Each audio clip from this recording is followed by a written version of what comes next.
Just going to begin because there are quite a few people here. So, do you have a question?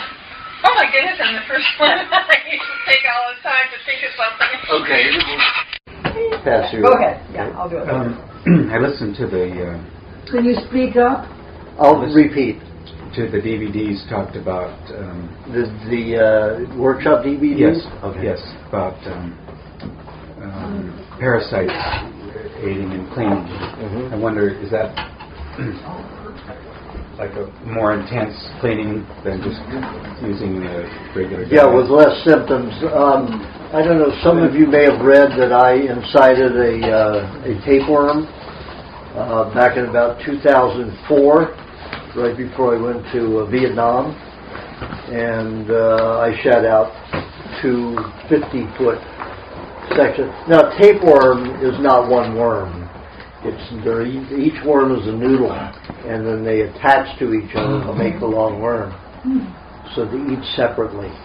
So it's not one worm going, all the food going down through the whole worm. It's each little noodle section of worm digests on its own, eats its own. So I had constipation terribly as a child. After probably the same time I got autism, after that tetanus shot at 18 months old, I would move every 5 days, sometimes 7 days. So when I'd move, it would be like granite. It would tear my rectum. I bled every time I had a bowel movement. And sometimes it would drip blood from the tears in my rectum. So by the time I was 21 years old, I had 1 inch to 1.5 inch fibroid as a rectum. So it was all scar tissue. And no, even though I got on this diet, everything became soft. I'd have bowel movements most often every day. And everything was pretty good. I would still tear because it was scar tissue. And I would still bleed. So I thought about the African children who get the tapeworm. They're only ones that are fed aid, not AIDS, but aid food, which is cereals and powdered milk. And those are the worst foods you can get, feed anybody, according to Pottinger's work with cats. Found that they got 2,300 diseases from eating powdered milk and those toxic cereals. And the cereals are fried in hydrogenated vegetable oils, which is plastic fat. When you hydrogenate an oil, you know, they told you the safflower oil is good, stop eating butter. It was an absolute lie. Because when you hydrogenate, that's a aeration process with a heat process, and it causes the oil to turn into a liquid plastic. If you continue the hydrogenation for hours, you're going to get solidified plastic. That's how plastic is made. You take petroleum oil, usually, you do it with that, but you can do it with any oil. So when you hydrogenate vegetable oil, trans fatty acids mean plastic oil. They say plastic fat, but oil is not fat. Only our bodies make oils into fats, into cholesterol. Those are true fats. Oils are not fats. So when you have those plastic oils in the body, they jam the body. Your body cannot digest them, cannot process them at all.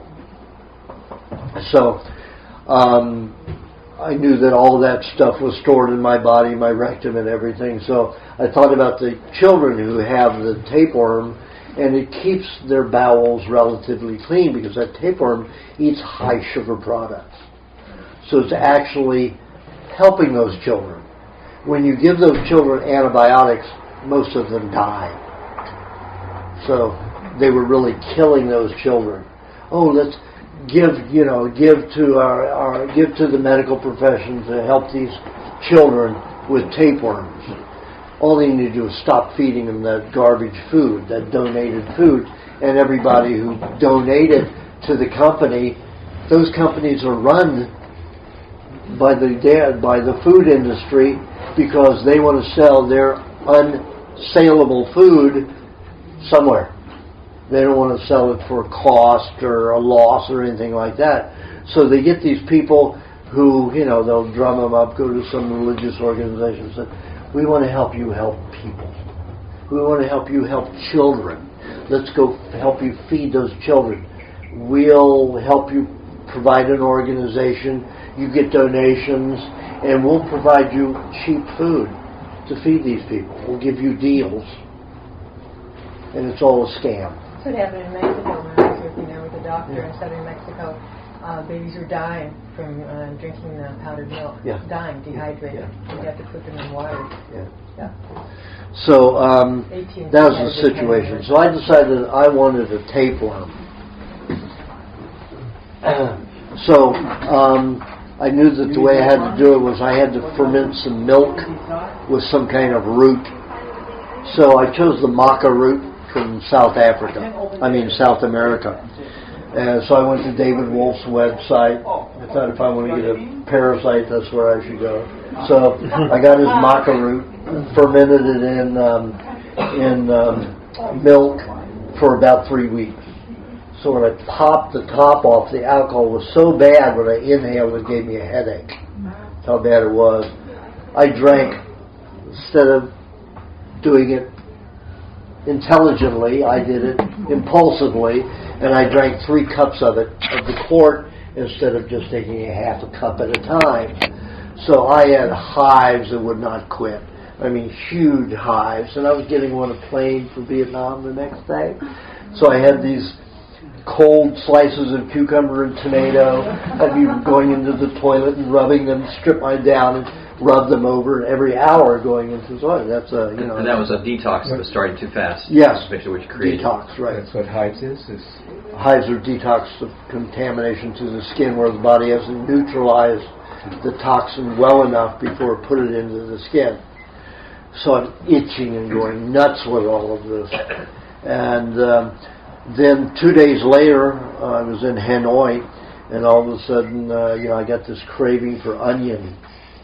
So I went in and ate half an onion. I mean, just like it was an apple. It was incredibly delicious. Then after the half of it, I just couldn't eat anymore. So within about 10 hours, I ran to the toilet, and just all that onion came out, and a tapeworm came out. So I grabbed it out of the toilet, and I put it there and spread it over the wooden floor in the hotel room, and measured it, and it was about 47 feet. They shrink very fast. If you get one of those little sections, noodle sections, it will shrink and look like a rice in 24 hours. So they shrink very rapidly. So it was about 47 feet, so I figured it was 50 feet by the before it shrank at all. So I had 50 feet of it. Then I thought, oh no, I didn't want to get rid of them. My bowel movements were better. Everything was better when I had the tapeworm for those few days. And I thought, I'll kill them. So then about 2 weeks later, my bowel movements were still pretty good. I still had a little tearing. And then all of a sudden a few of the noodles were floating around in the toilet again, so I knew that he was still alive, that the colony was still alive. It isn't one worm, it's many worms. So it was after about 3 more weeks, I shot out another 50 feet, never saw him again. But at that time, I never bled again. Never bled since then. I was 56 years old at the time. Never bled once, even if I had big bowel movements, because the tissue got supple to where it would stretch without tearing. So I got rid of a lot of scar tissue. So it wasn't soft like baby tissue. So I decided to incite another tapeworm 6 years later. So 3 weeks ago, I fermented some maca root again. This time,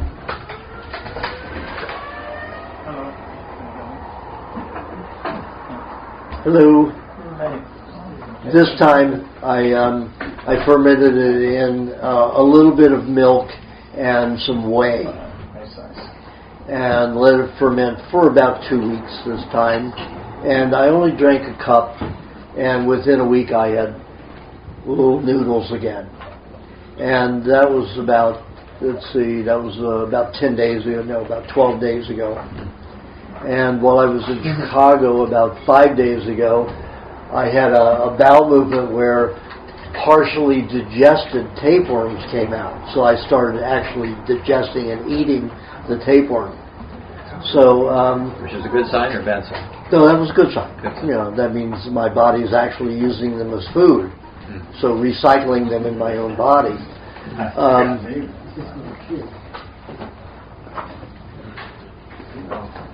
Sorry about that. How much, sweetie? It's in the back there, so it's I know. Okay. So, all of a sudden, in the last few days, my rectum tissue is just like a baby's, soft and supple. And to test it, I ate a whole 2 pounds of cheese in one day to see, you know, to get a really big bowel movement. And I mean, it was stopped at the toilet, literally stopped at the hotel toilet, but no tearing, no bleeding, no pain. You know, when I used to have bowel movement, I get headaches from having a bowel movement because it was tear so badly because of so much scar tissue there. Now it's just wonderful. You know, I tried to get the Came off that other bit. I don't think it- well. How did you do it? Your tapeworm is mainly in roots. Oh, it came from the maca. Yeah, it came from the maca root. I see. Yeah. Okay. But how does the You tapeworm suggest that we scar do it? that? It eats it does. toxic dead cells. It's like I say. You asked me about parasites. Okay. That's considered a parasite. It eats off the dead tissue in my intestines, not the good. So anywhere in your body it'll eat scarring? And... No, the tapeworm is strictly for the intestines. Oh, okay. Now, the trichinosis, the whipworm, is a digestive parasite. It's like your intestinal bacteria. It's not a parasite that lives off of your food. It eats your food so you can have your nutrients. Like in our digestive bacteria, which is supposed to be 90% or more of digestion, your bacteria eats the food you've eaten. Their feces, their urine, their sweat is our food. That's the way it is. So we eat piss, poop, and sweat of bacteria. That's how it works. So get rid of squeamishness. Should leave your mind forever, because that's what we eat from the bacteria. Parasites just eat twice as much as bacteria in 24 hours. That means that you can get nutrients faster. That's like the trichworm, the trichinosis. Tapeworm lives off toxic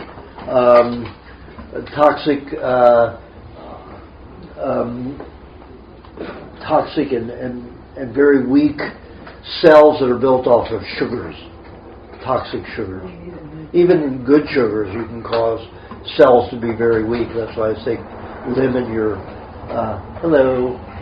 your fruit intake to 1 meal a day, and no more than a certain amount. And don't sit there and pig out a watermelon or anything like that, because then you will create weak tissue. So the tapeworm, I wanted to eat the dead cells in my body that were still scar tissue, that were manufactured from all the years that I ate cereals. And let me tell you, when I got away from home, I had 3 meals a day with Rice Krispies and sugar with my Rice Krispies and skim milk, because that's what I was taught to do. And terrible diet. Well, no wonder I ended up with an ulcer and was an alcoholic and a smoker too. So no wonder I got so sick so young. So anyway, I was using the tapeworm to clean the intestine. I wanted it to get into the small intestines, so I was eating a little bit more of that fermented stuff to try to lure it in past the ileocecal valve. And I felt it move in. It was a little painful, but I felt it move in. So now it's working on my small intestines, which it hadn't done before. So that's why I'm quite, rounded and bloated right now. So if you have, What I'm hoping it will do is go in and take away the scar tissue where the vagus nerves were severed to my stomach. Yeah. So I can reconnect those vagus nerves. That would be What would wonderful. that do with the parasite? You have to find a parasite? No, I've just been talking about it. I got a parasite, a tapeworm. Okay. So somebody so else. it's possible then, I'm sorry to keep on this. Where but, would you get that it? they would be able to eat scar tissue and dead cells elsewhere in the body other than the intestines. Well, it has to be a parasite that lives in that tissue. A tapeworm only lives in the intestinal tract, unless you have somebody who's so sick that it breaks through. But usually it will die in another environment. And all of those pictures you see with the brain worms, it's all fiction. Somebody has taken a actual maggot and put it in a brain and made you believe that, flies can germinate in your brain, which is absolute nonsense. Brain parasites you can't even see. They're like malaria. The malaria, you've got a parasite that helps red blood cells get well. It's so finite you can never see it unless you've got a high-powered electronic microscope. You cannot see a malaria worm. It's inside a red blood cell, and is, let's say, a maggot to you is a malaria to a red blood cell. So it's so infinitesimally small, you need a very high-powered, like 2,000 time microscope to see it, or even 6,000 times to see a young one. You might see an adult at about 2,000 or 3,000. So you just have to get away from this medical terrorism. They're all about scaring you into believing your body is stupid. And take a look at it. Look at what we do to our bodies with cereals and processed sugars and all these chemicals, and we're still getting up and breathing and walking and working and functioning. Not greatly, but not the way they were hundreds of years ago, but we're still functioning. So the body is working very hard, and the body is not stupid, or else you'd be falling over dead and crippled at any time. But that's what the medical profession wants you to believe, that the body's always attacking itself, that there are things inside your body that are always attacking it. And they want you to take antibiotics. So we know now that in the last year, the results came out from a certain gastroenterologist that showed we have 350 bacterial genes to every one human gene. That means you're not even 0.01% human. You are strictly bacteria, period. So when you take an antibiotic, think how stupid that is. It is, because with a 5-day round of regime of antibiotics, you will destroy 1% of all the bacteria in the body. That's 1% function. If you're on a good diet, you may reconstitute 2% a year. So let's say you do 10 days of an antibiotic, you've destroyed your whole year's ability to advance. And that's on a good diet. Nobody's out there on a good diet. So every time they take an antibiotic, they're losing 1% of their functionality. So don't get hooked into that garbage. Just had a guy call me from Holland. He's actually South African. He's the one that set me up to do the tour in South Africa. And he got an appendicitis. And he's got an MD friend there and a gastroenterologist friend and all kinds of friends in Holland that are highly educated, and they're telling him, this is appendicitis, it'll kill you. Nobody survives a bursted appendix, So, you can die. Don't take your chance on this. This is the medical profession's terrorism. So, they scared him enough to go in and take all the tests. Sure enough, showed an abscess in the appendix swollen and abscessed. And he called me and I said, so, you can have an abscess in your tooth, you can have it in your appendix if you're eating the right things. The stuff I told you, the tomato mixture in the book. I'll give you some other mixtures, a lime juice mixture with honey and vinegar and some coconut cream and dairy cream. Take that, which I call my penicillin reducer, fungal reducer, and it's a bacterial reducer if you're detoxing too fast. And I said, take those. So he was going through a lot of pain Friday and Saturday, and he just called me in about an hour ago from Holland and said, it's all gone. All the pain's gone. I feel great. I'm back to normal. So you can't let the medical terrorism destroy your mind, because they will. It's all about being frightened. Or the friends that are so in love with the medical, monopoly, and then they're influencing you. You have to put a block up. Absolutely. Believe that. Yeah. So you get trapped into that, and you're going to be destroying your body, because nothing they do promotes health. If you look in their manuals, which are all written by pharmaceutical houses, and what's the one company? Merck is this thick. The word cure does not exist. Word cure is not in that book. The word heal only is in with a lesion or a tear or a cut. That's the only time they will use heal. Your wound will heal. Your wound heals. They don't want you healing anywhere else. They want you sick, unhealthy, because that's how they profit. Period. Okay. So, I promote bacteria. I promote parasites. You have to look. I'm closing in on finishing my 66th year, and I was supposed to be dead 45 years ago. In December, it'll be 45 years when I was supposed to be dead. So take a look at that. Is that formula written down in the book or newsletter or anywhere? In one of the newsletters, yeah. It's the Lyme formula, which I call the penicillin reducer or bacterial reducer. It's what you take instead of an antibiotic. It will slow your detox down a bit, so you're not suffering so much, but it won't stop it, and it won't kill you like antibiotics do. What is that called again? I call it my bacterial reducer, or my penicillin destroyer, or my fungal destroyer. I have many names for it. Is it somewhere in one of the books? It's in one of the newsletters. I developed that, like the sport formula I developed after 2005. So anything after 2005 you have to find in my newsletters.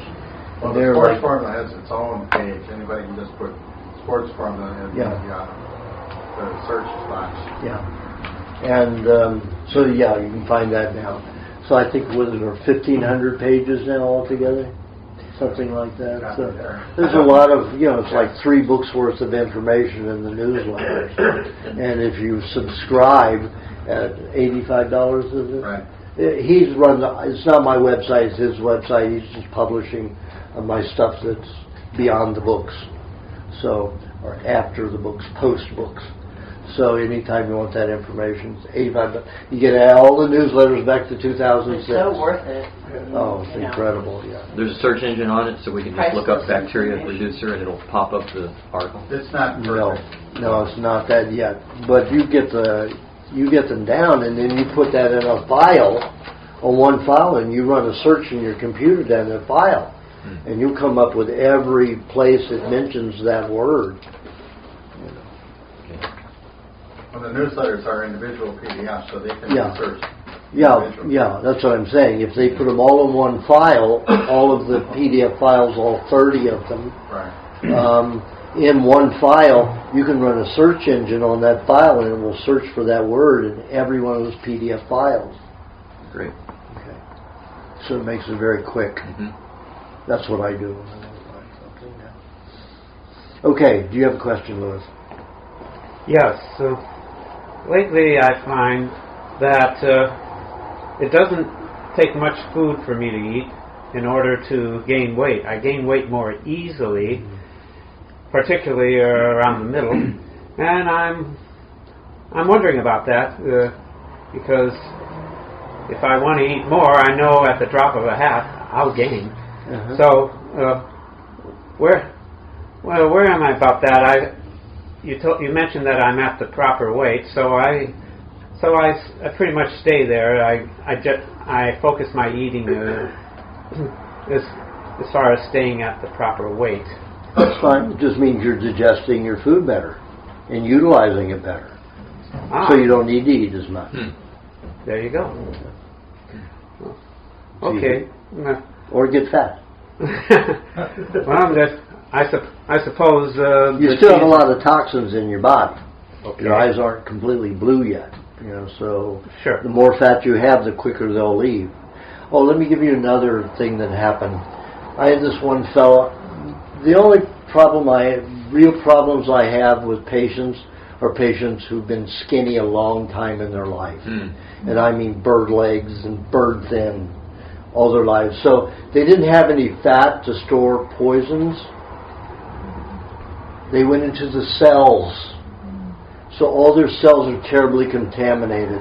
Those are my worst patients. They're always in pain, they're always suffering, they're always in fatigue. When they reach that straw in their life, that breaks their back of health, it's sometimes 10 years, 11 years before they're at a normal plane. So it's difficult. Now I had one fella that came with me 2 years ago that was in that shape. And he was calling me all the time, as those people do. I only have 4 of them right now. Well, 2 of them are now pretty well. I still have 2 of them that call me pretty regularly. And one's been on about 3 years, and one's been on 2 years. This one fellow's been on 2 years. So he came to see me in Chicago, and he was gray. He was gray. I mean gray. Not any pink in his skin, nothing. He was gray. He was dark gray around here, almost charcoal, like a raccoon. Wow. What causes that? That's metal poisoning. Metal poisoning. Yeah, metal poisoning. So, especially tin and mercury from injections and aluminum. So, and it's a good thing because they're trying to throw it out and they throw it into the skin. 90% of toxins are supposed to leave through the skin. So, in those people, they have so many toxins, it's going to go layer after layer after layer because it's deep in their tissues. There's a lot of people that I've seen where the toxins not many are in the cells, they're out in the serums and outside the cell, tattooed onto the cell wall and caked onto the cell wall. So there's not as much functionality, but there's less pain and suffering in those people. So this fellow came in the door, and I mean, it's only been 2 years, and he was pink. He was still a little gray here, but he didn't look like a raccoon anymore. And he was smiling and happy. And this guy didn't smile any time that I've seen him in the last 2 years. On the phone with him, nothing happy about him. But all of a sudden, about 4 months, he stopped calling me. And I saw him 7 months ago when I was in Chicago. And I just saw him last week. So I said, okay, you're not from this planet, right? Because in his intestinal tract, if you look at an iris, you've got the outer edge, you've got the pupil. Now around the pupil you're going to find this belt that goes around, that's the intestinal tract. His intestinal tract was completely black. You could not tell the difference between his intestinal tract and dark black spokes coming out from that in his pupil. That's how much mercury and heavy metals he had in his intestines. He was one of those skinny individuals that absorbed all those poisons and couldn't throw them off because he had no fats to throw them off. So here he walks down, photographs his eyes. I can see his entire digestive tract. 90% of the metal has gone. Wow. And he looks at it, and I said, yeah, what planet are you from? Because this isn't natural or normal. And, he said, no, I'm from here, and, I'm just doing better, and, I'm better, I'm feeling good. And he said, he said, I don't see the difference, but I feel the difference. I feel happy now. I feel energy, and he was big.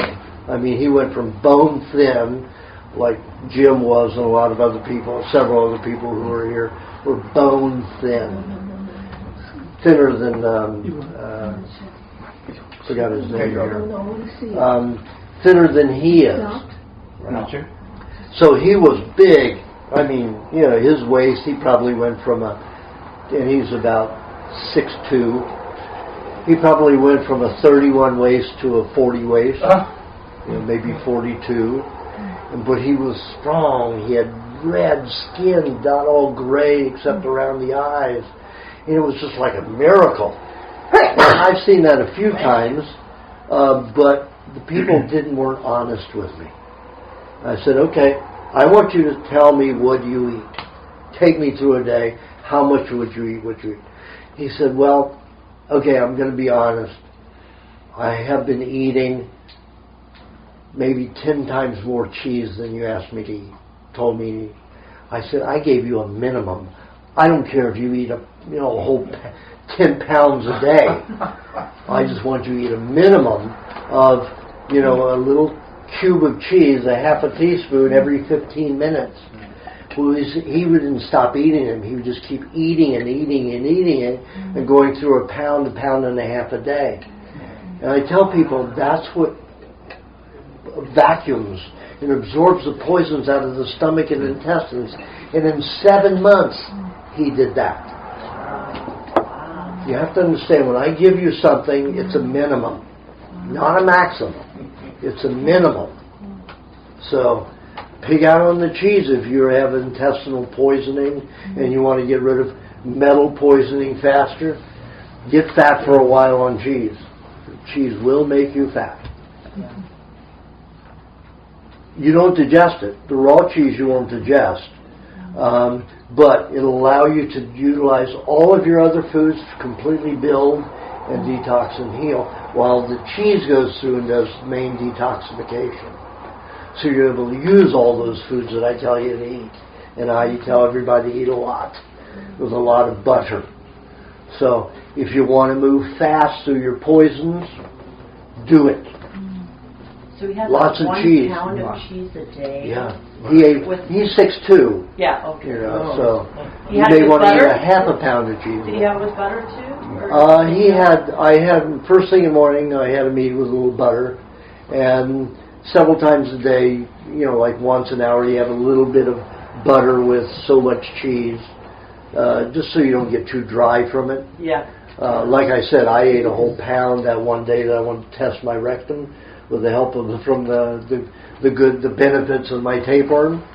And I mean, my bowel movement was bigger than my fist. And I didn't allow myself to go. I held it for 2 days. It wanted to come out, but I was going to force it to get really big so I could test it. And when it came out, it was as big as my fist. Didn't tear my rectum. Was not painful. It was very dry, though.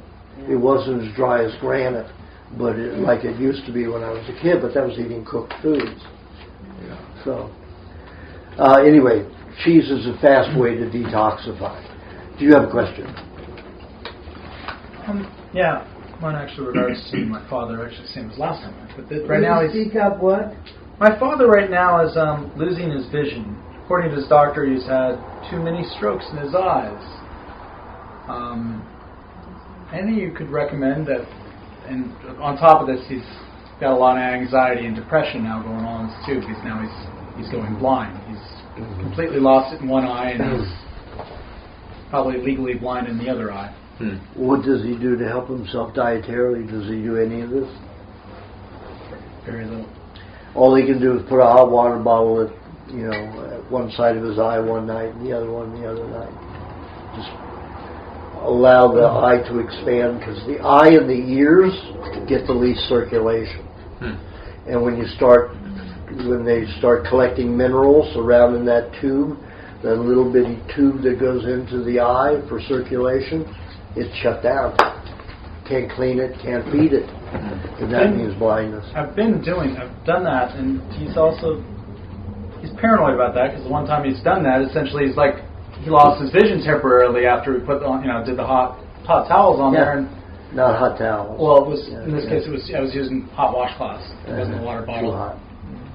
Too hot? Use the water bottle instead? A hot water bottle, wrapped in like a flannel and let it heat slowly overnight. Okay. Yeah, steam towels are way too hot. And they'll cause reaction all around the eye and the tissue. Anything over, let's say, 112 degrees on the skin that is not like water directly on, that should go over no more than 110. 112 is going to start creating damage. Now you can take a hot water bottle up to 140 some degrees and you wrap it, and when it gets through, it's only going to heat your skin up to about 110 degrees, and that's fine. But you've got to wrap, a really hot water bottle so that it will allow the heat to dissipate slowly. It'll also keep the hot water bottle hot 5 to even 7.5 hours at night. If you just leave the hot water bottle exposed without being wrapped under the covers, it'll be cool in about 4.5, 5 hours. Would bone marrow be of any use in that circumstance? Like, he can't get it into the. He could, if his eye doesn't clean, he can put egg white and butter on his eye, and if it gets absorbed, he's not going to get rid of the waste products because it's clogged. So he has to open it first. It has to get clear. He can leave vinegar. Okay. When you deal with people in your family, like if someone could give me the solution of how I can get that guy across the street to change his diet.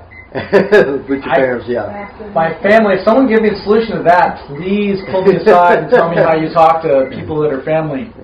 Because that's what I need more than anything. Because I can cure. I got this stuff down. I've had it down for years, but getting family members to see the light. Yeah, my mother was dying when she was 62, and that was the only time she really tried what I said. And she did. She and my father did the raw butter, the raw cheese, the cold pressed olive oil, raw eggs. They'd mix the raw eggs and the olive oil and orange juice together, and they'd have it that way, and they did very well. And my father was starting to have trouble in his mid-60s when she was having trouble in her early 60s, and my mother was getting a surgery like every year. Something was going wrong. And they went on that diet, and they got really well, and then when they hit in their early 80s, my mother was 79, my father was 82, they decided they lived long enough and they stopped doing any of the diet. Can you imagine that? They still lived to 92 and 93. It's already been done. Yeah. Is that all they did or changed? That's all they changed. They wouldn't eat the raw meat. Not even raw fish. They wouldn't do that. But they ate a lot of raw foods, the raw eggs, the butter, the cheese. There was a lot that they did. And it really worked for them. They were out there. My mother at 62, she couldn't even play. They loved golf, and they were living on Jekyll Island, Georgia. And, that's a golf island. And they're like, one golf course has 36 holes. That's just one golf course. Another one has 18. Another one has 24. So it's a golf course island, and they love to golf. My mother was only golfing once a week. Within 6 months doing that diet, she was golfing 4 days a week. He's done he's in his 90s right now. He's 90 right now. Oh, then forget it. But they don't eat. They've never eaten horribly. It's just too much sugar, too much thing. It's probably the too much fruit, trans fatty acids, cereals, chips of any kind. They don't eat that. They don't. French fries. They don't eat that. It's not that bad. My mom is traditional. That's probably why they made traditional German wife. She's made a lot. She actually. It's not horrible, but it's not. It's not this. Yeah. No, it's not this. Well, but they're too afraid of the cholesterol. They're various. The problem is the doctors say things like, you got to watch your cholesterol, and they get people to believe them. And you have I get my mom afraid to eat liver, and she'd rather have a plate of pasta instead. And I'm just like, hello. She loves liver. She's looking at me going, oh, I'd love to have it. Well, but my doctor says I can't have it. Get her the book called The Cholesterol Myth. I have it. And whole other they thing won't read it? Make them. I made my mother read a book once. My book. How'd you do it? Someone answers this. What I did, no, I went, sat with her. I made a trip back there, and I sat with her, and she had to read a half an hour a day until she got through it. But then she got by the 20th page, she was locked, and then I couldn't stop her from reading. But of course, then the remedy section came, and then I had to sit with her 30 minutes a day to get through that. She looked at me, she said, "Boy, you had a miserable childhood, didn't you?"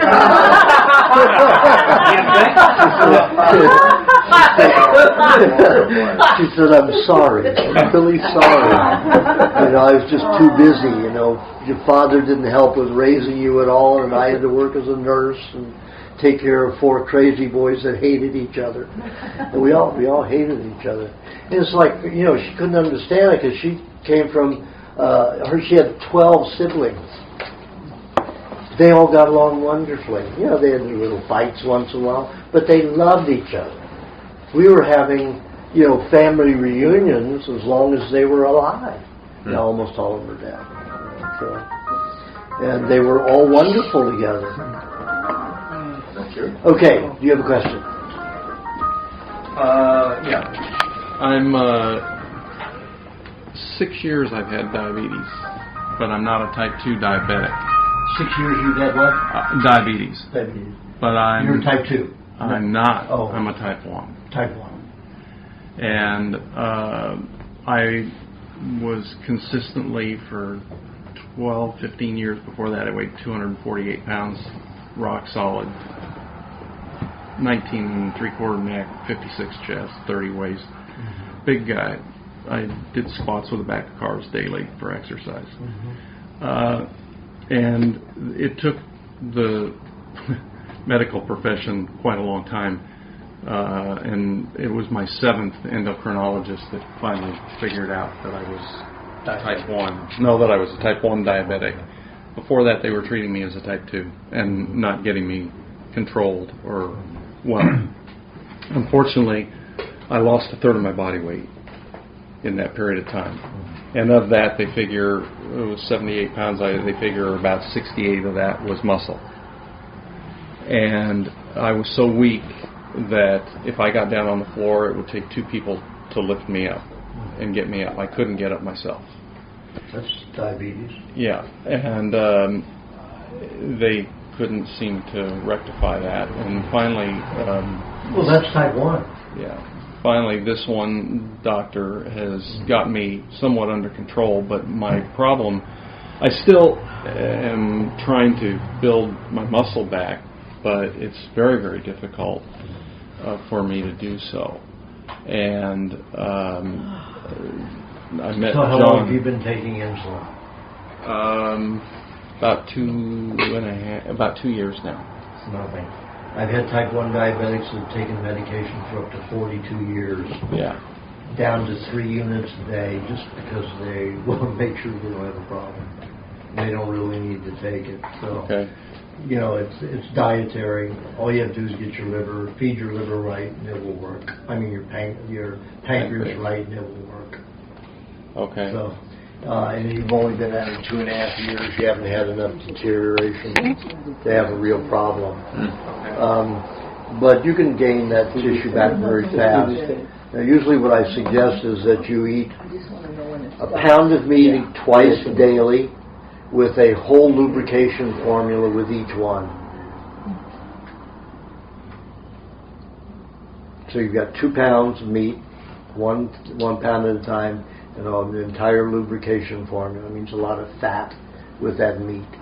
Okay. When I want to gain weight fast, that's what I gain weight fast. That's what I do. I'll eat a 1/2 pound of meat. You're a bigger guy. You want to put on a lot more weight. I'll eat a 1/2 pound with 3-4 tablespoons of butter. Okay. And then maybe 1 or 2s with the meat meal, and then I eat the other 1 to 2 right after I finish the meat. Okay. And you will gain weight fast. Everybody know Larry Lucky? Lucky, yeah. He was as skinny as this man right here for his whole life. And all of a sudden he went on the diet, and I told him to eat that way. Eat the whole diet, but just make sure you have a pound of meat twice daily with the whole lubrication formula. And he went to work out because he always wanted to be big his whole life, and every time he'd work out, he'd get sick and break down and couldn't work out. So he got on this diet and said, "You think I can bodybuild this?" About a year and a half after he was on the diet. I said, "Sure." So I gave him that formula, and he did it. And in 5 months, he had gained 4 inches on his biceps and 6 inches on his chest. Still looks good. And he just stopped working out. He only worked out for a year, and he hasn't worked out for 6 years, and he maintains it just by eating the diet. Okay.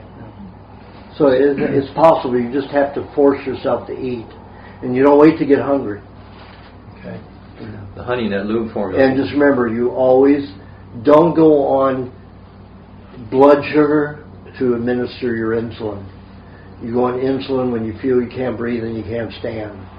That's when you need it. That's the only time you need it. Do not go on blood sugar. Okay. Blood sugar will always lie.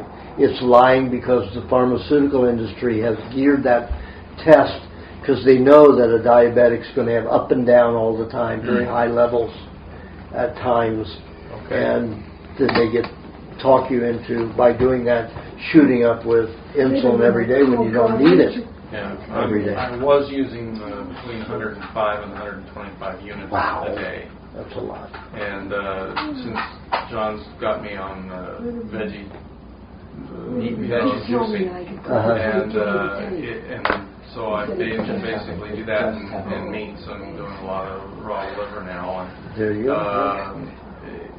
It's dropped my insulin usage down to about 20 units, 18, 20 Great, units. great. You'll be able to cut it out, and let's say you do this diet and gain the weight, get the fat on, and keep up the diet. I need to start working. I need to start trying to push it to work out. Yeah, absolutely. So that it doesn't turn Push your fat. food, push your work. Okay. It's not on this diet. It's not going to turn to fat that way. Oh, okay. It won't do the same. Oh, it won't. Okay. So that's not really so much of a concern. No, you just do a medium workout, and you're going to build quickly. Okay. You have to push hard. Okay. The honey in the lube formula isn't going to hurt him. Pardon? The honey in the lube formula won't hurt him. No. Remember in the book I said I suggest diabetics have a half a cup of honey a day, because when the insulin collects, when the bee collects the nectar from the flower, it's high carbohydrate. They swallow it. They produce an insulin-like substance which converts that sugar into enzymes for digesting proteins and fats.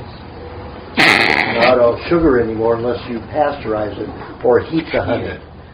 Then, you destroy all of that hormone-like substance, and then you've got sugar, pure carbohydrates in it. So if a person is manufacturing their own insulin, they get to use the bee's insulin. It's in the honey. That's how So it works. half a cup a day I should be taking? Yeah.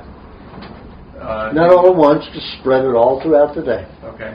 And it has to be raw honey then?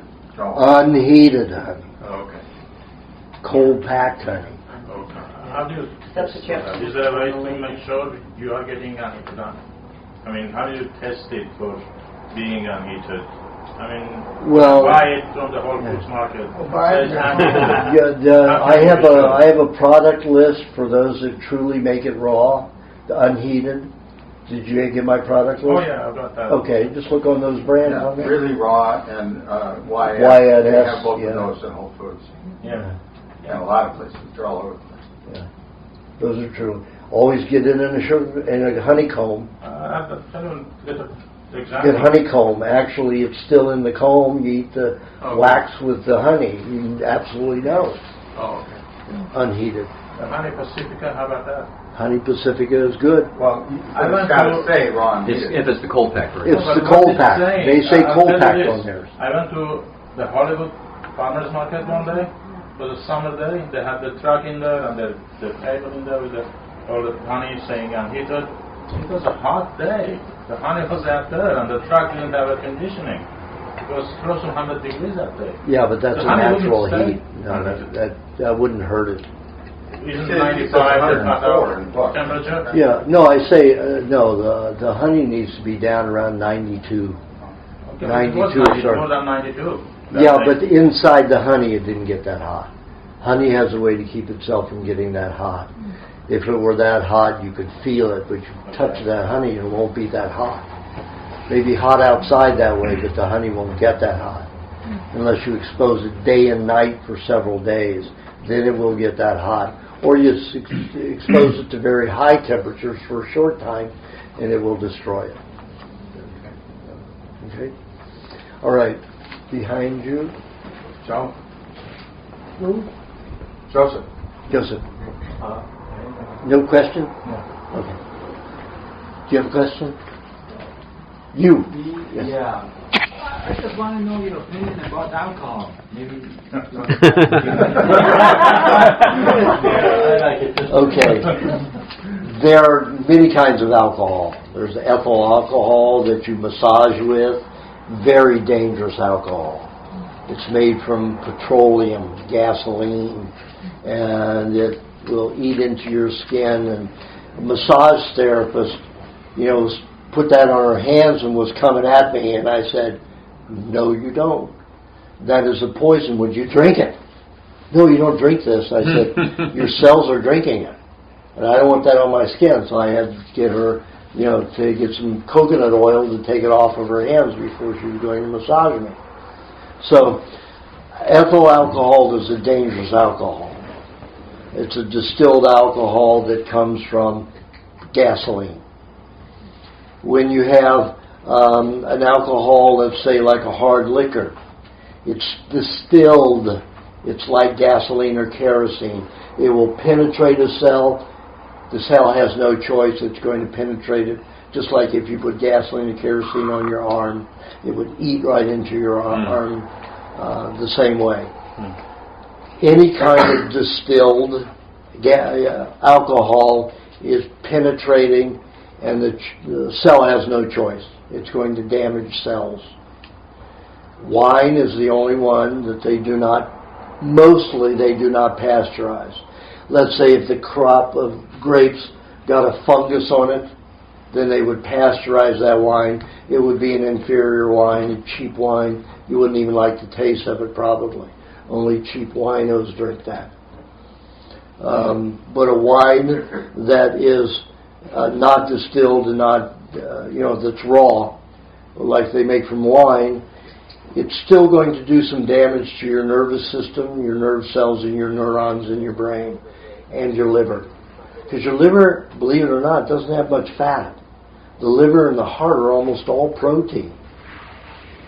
You have little fat deposits around the liver, but not very much. Around the heart, you have a pocket of fat on the top of it as a reserve to protect it from anything like alcohol. Your brain, of course, shuts down when you have alcohol, even raw alcohol, because it shuts off your discerning centers because it doesn't want to damage those. You'll lose your controls. So that's why people get uninhibited because it shuts off those control centers. And uninhibited is fine if you're anal retentive, but of course, we're all anal retentive because we're trained to be that way, but we're also overly cautious in the wrong way. So I say, and like I said in my book, 2 ounces, 4 ounces, as long as you've eaten a lot of butter and cheese like the French used to do. French would always have appetizers with little, cakes or crackers or something like that, and then put butter on that or a cheese butter sauce on top of that, and then they would have their wine during the meal.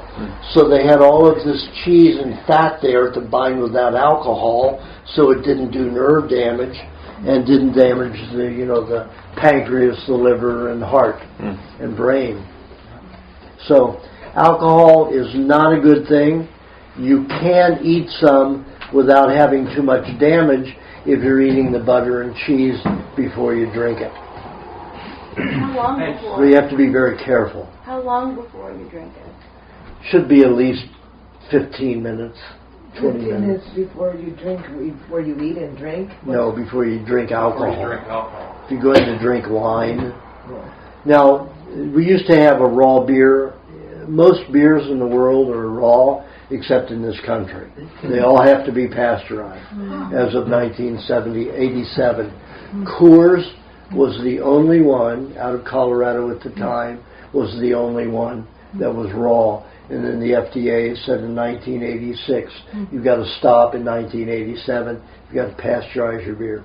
Coors went downhill after that. And then Miller's bought Coors. There is no raw beer. There's no raw beer allowed in this country. Why is that? Because the FDA says it's because not it would good. be fermented? It would be a bag. You would have fermentation bacteria in it, live and active, which is a good thing. Yeah. But they don't want you to have a good thing. But the high-class European beers have not been heated? They have to be heated to be brought into this country. No, I mean if you go to Europe. Oh, yeah. There's a lot of them. You have to check now because the World Health Organization is really an arm of the American Medical Association and the pharmaceutical industry. So they're talking the countries into beginning to pasteurize this and that and everything. So you have to be careful. You have to find out. Most of your German beers, they say, screw you, we're not going to pasteurize our beers. What about Heineken? Pardon? Heineken. Heineken? It's pasteurized? In this country? In this country, yeah. To be brought into this country, if you get Heineken in Germany, it's raw. Not really raw, but it's... It's from Holland. Yeah, Holland. Well, Holland, I don't know how Holland is. I haven't studied Holland for that. Holland was the only one that wouldn't let me take my milk on board. I've got a doctor's letter that I keep bone cancer, but I have to take, a half gallon of milk on with me and all these other foods. And in Holland, they said, take out all this other food on there, but you can't take the milk. So I had to down a quart and a half of milk. So you took it on board anyway. I downed it right there in front of it. And then I didn't allow myself to pee, so I keep recycling the nutrients. Because I had to fly from Holland to England. The flight that I was supposed to get from Finland to England was canceled while I got to the airport. So I had to go to France, Air France, take a flight to Holland, and then Holland to UK because I had a workshop to do the next day in Antigua, in the Bahama Islands in the Antilles. So I had to get there by a certain hour. So I was hopping planes all over. Holland wouldn't let me on. So I had no milk in England. So I'm holding my pee. I refused to pee and just recycling my pee inside. And I didn't pee until I got milk in Antigua. So if you don't pee, you'll recycle it? You'll recycle your, I'm going to stop peeing. Right, drink it. Drink it. You can drink it, but it doesn't taste that good. It leaves an odd smell in your mouth. So. Yeah, but why drink it when you can just recycle it? Yeah, just recycle it right there. Isn't urine, doesn't it contain a lot of toxins? No. Just remember, as I've said 1,000 million times, your urinary tract and bowels are not a waste center. Your skin is your waste center. The blood the urine is nothing other than the blood with ammonia and without the red and white blood cells. If you urinated all the time, your red and white blood cells, you'd be anemic and in miserable shape. So the kidney manufactures ammonia. And ammonia reacts to red and white blood cells like two south ends of a magnet. So the red and white blood cells don't move into the kidney because of the ammonia. So everything that's in the urine is what's in your blood, feeding your blood cells, feeding the red and white blood cells. So your blood should be pure, not toxic. And what about feces? Does that contain Feces toxins? is not supposed to be a toxin either. So like if you eat cheese, and it absorbs toxins, then that will be toxic. Where does it go? It will go out to feces. Okay. Yeah, that will, but you're forcing it to be a detoxifier. Okay. And I will use that as a detoxifier. But normally, when you have feces, it's only not completely digested food. You look at a cow, a horse, or anybody, they've only digested 67% of their grasses. Insects will get in there, dogs, and they'll eat up the rest, and even humans will eat the feces from cows in certain countries because they don't have enough protein. So when it's gone through the digestive tract of a cow or a horse or a goat or sheep, it's 67% digested. Then all of a sudden you can act as a vegetarian, but you're eating a shit vegetarian diet. Literally, and you can. And people in Georgia, Russia, lived on the poor people who were, basically field workers, ate buffalo shit and thrived on it because it was pre-digested. The cellulose was broken down so that they could start digesting the fats and the proteins from it. So, and when you have a bowel movement, you see dogs eating, human shit, and all these animals will eat insects, all kinds of creatures will eat feces. In the ocean, crustaceans eat feces. That's what they're built to eat. That's what they're intended to eat, and it makes them healthy. But remember, feces is just supposed to be food that's not completely digested. It's not supposed to be toxic. Your toxin is supposed to leave through the skin after they're reduced to a liquid substance by the lymphatic system. But like I said, with all the trans fatty acid, all the plastic fat, everybody's lymph systems are just jammed. So they can't get rid of those toxins to the skin until they get into a hot tub that's 105 to 110 degrees for 90 minutes a day. So if you sweat a lot, that's good. Pardon? If you sweat a lot naturally, that's good. No. Yes, it's good, but you're not going to get rid of those trans fatty acids. You have to get the body up to 105 to 110 degrees to do that, to melt that stuff out of there. This is like people say, well, a rebounder is good for the lymphatic system. I said, if you took a cold stick of butter and a cold glass and you jump for a half an hour, do you think that butter's going to melt? No, it's not going to melt. You can bounce on that forever. As long as that is cold and solid, it's not going, you can be out there in 50 degrees, 60 degree weather, and you can bounce for 5 days in a row. And that butter is not going to melt. The trans fatty acid, the plastic oils in your body, will not get into a fluid system to move through those pores until it reaches 105 to 108 degrees. So the heat actually makes the oils less viscous, and so they can move through the pore. So the lymph can move. No, not the lymph. The lymph reduces it to a substance to be able to put it through the pore if it's the right temperature. It's up to your body to heat up. It's gelled up. Fevers are good. Fevers are wonderful, to relieve stuff. But the hot tub is the best. Now, when I had my hot tub, I would sleep in there. I would just go to sleep in there. I would sleep 4 or 6 hours in my hot tub every night. I made my sleep time in the hot tub. When you were so sick? Well, not even just sick. I mean, up until I moved from that Malibu house 2 years ago, 2.5 years ago, when the city kicked me out. I sleep in it. Wow. I have my milk and my sport formula there and sip on it. I wake up after 40 minutes or 30 minutes, drink some, go right back to sleep. Sometimes even slept a straight 2 hours. The chlorine and fluoride in the water? I had well water. But as I said, in We Want to Live, I talk about the baths in there under health modalities. I tell you to put vinegar, raw and pasteurized apple cider vinegar, milk, sea salt, and coconut cream if you want in the water to neutralize those poisons 7 minutes before you get into the water. And then when you're heating the water back up, you drain the tub first, and then you put the hot water. No, you drain 2 inches. 2 inches, right? Right? No, not completely. Yeah. 2 inches, and then you add more water, and you keep doing that. Do you add more sea salt and vinegar and? I found that you didn't have to.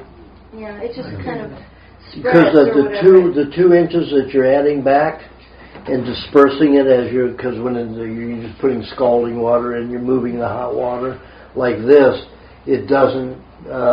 It's already absorbing those toxins, the milk and that's already in there. I mean, you can put a lot. Like when I was in Cincinnati I got there on Thursday night, and I hadn't had a bath in 2 weeks, and I thought I'd better take a bath, And the water is slippery, so full of fluoride. I mean, it's like oil. It's oil based. So I put a whole quart of old milk in the bathtub.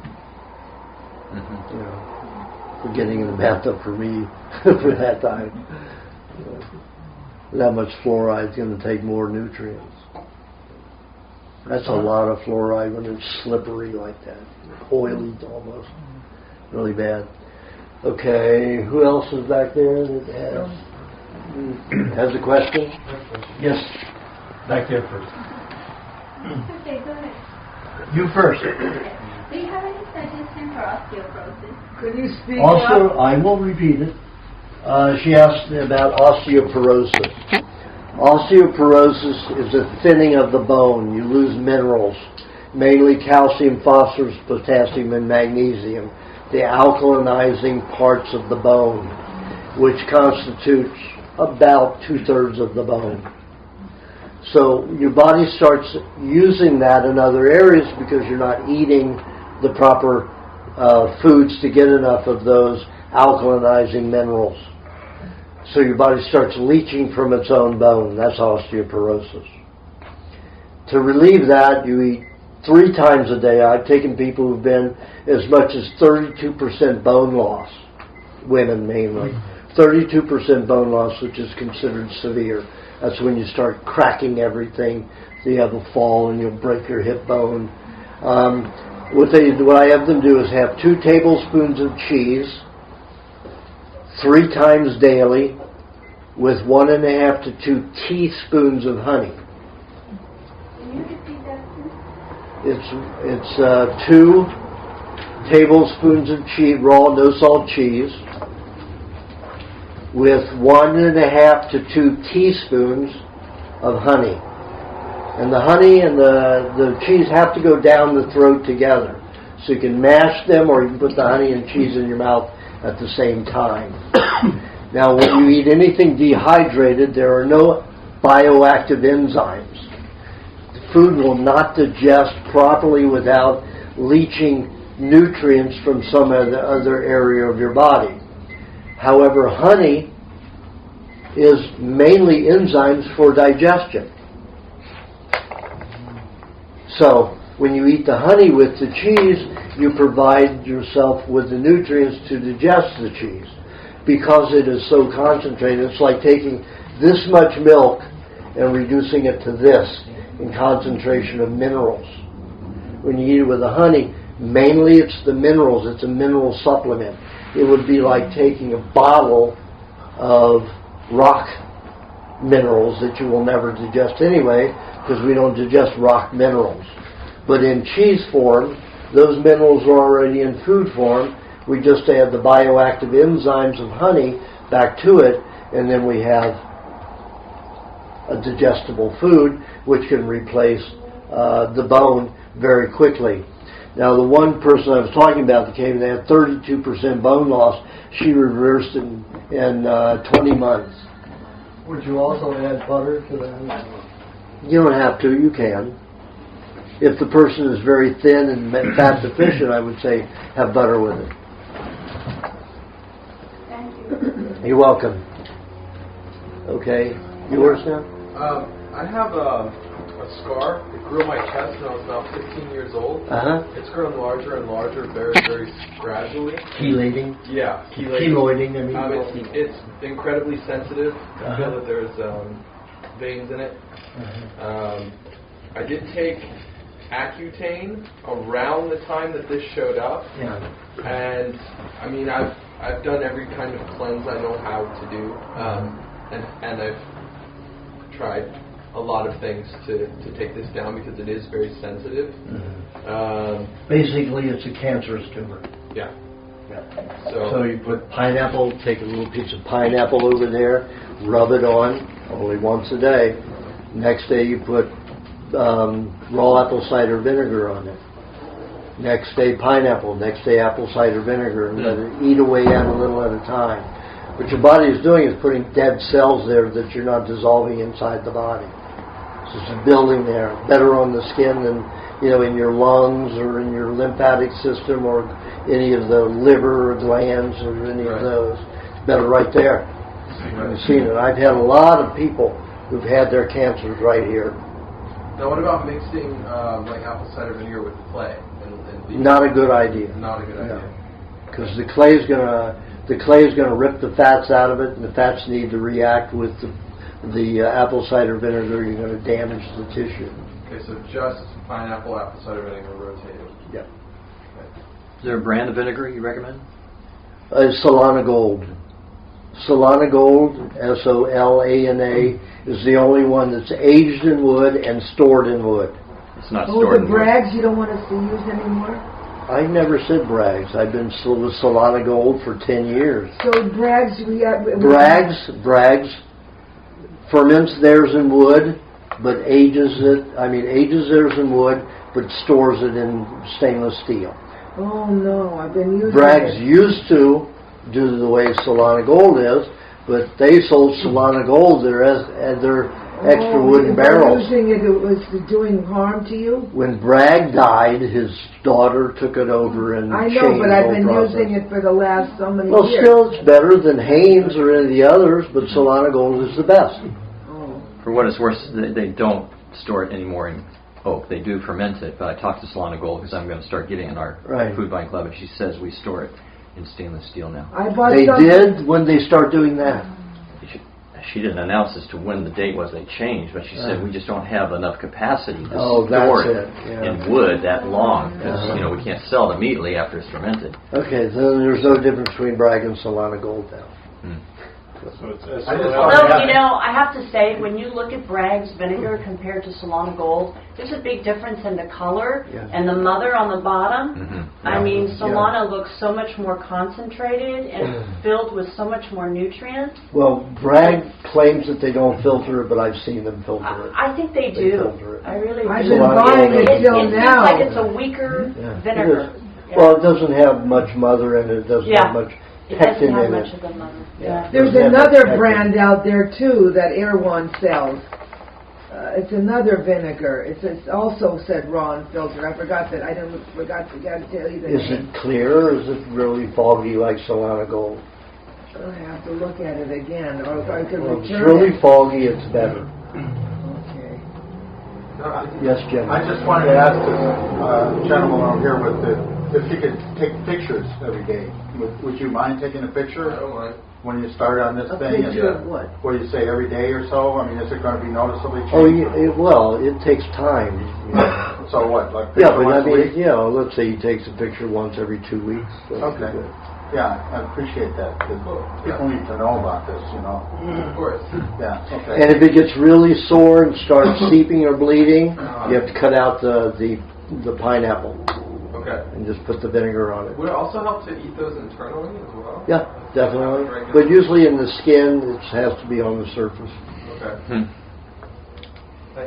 And that's assuming that he's on a regular raw diet, all year round, right? Yeah.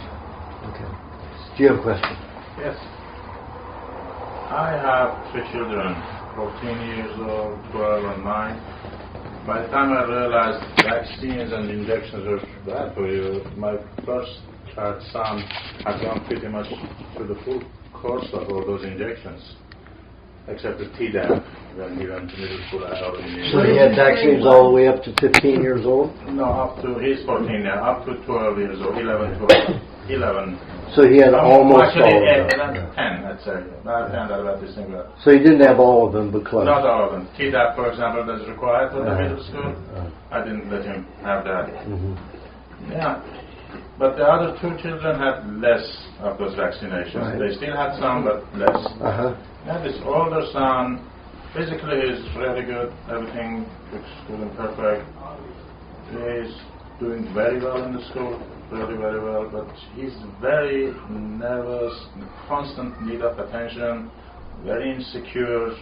He needs to hear that we love him all the time and that what he's doing is not wrong and do all these things, and he's having trouble making friends. Is he thin? He's not thin. He's perfectly different. What kind of fat is he eating? I'm sorry? What kind of fat is he eating? Well, I try to feed them raw butter as much as I can. Try to feed them at least one glass of milk every morning. He eats a lot of other junk, of course. How about milkshakes? Can you get him to eat milkshakes? I do them, as often as I can. But he still goes through a lot of junk at the school. And well, the only way you can counter that is to get him to eat a lot of cheese to absorb those poisons, and he needs to exercise. He does exercise. He goes to soccer. He needs to do more. 3 times a week. He may have, let's say he has 11 activity rings in his eyes. That means he produces hormones for physical activity for 11 to 12 hours daily. I had one couple bring me their, she was 13 and a half at the time. And I asked the people not to tell me their problem.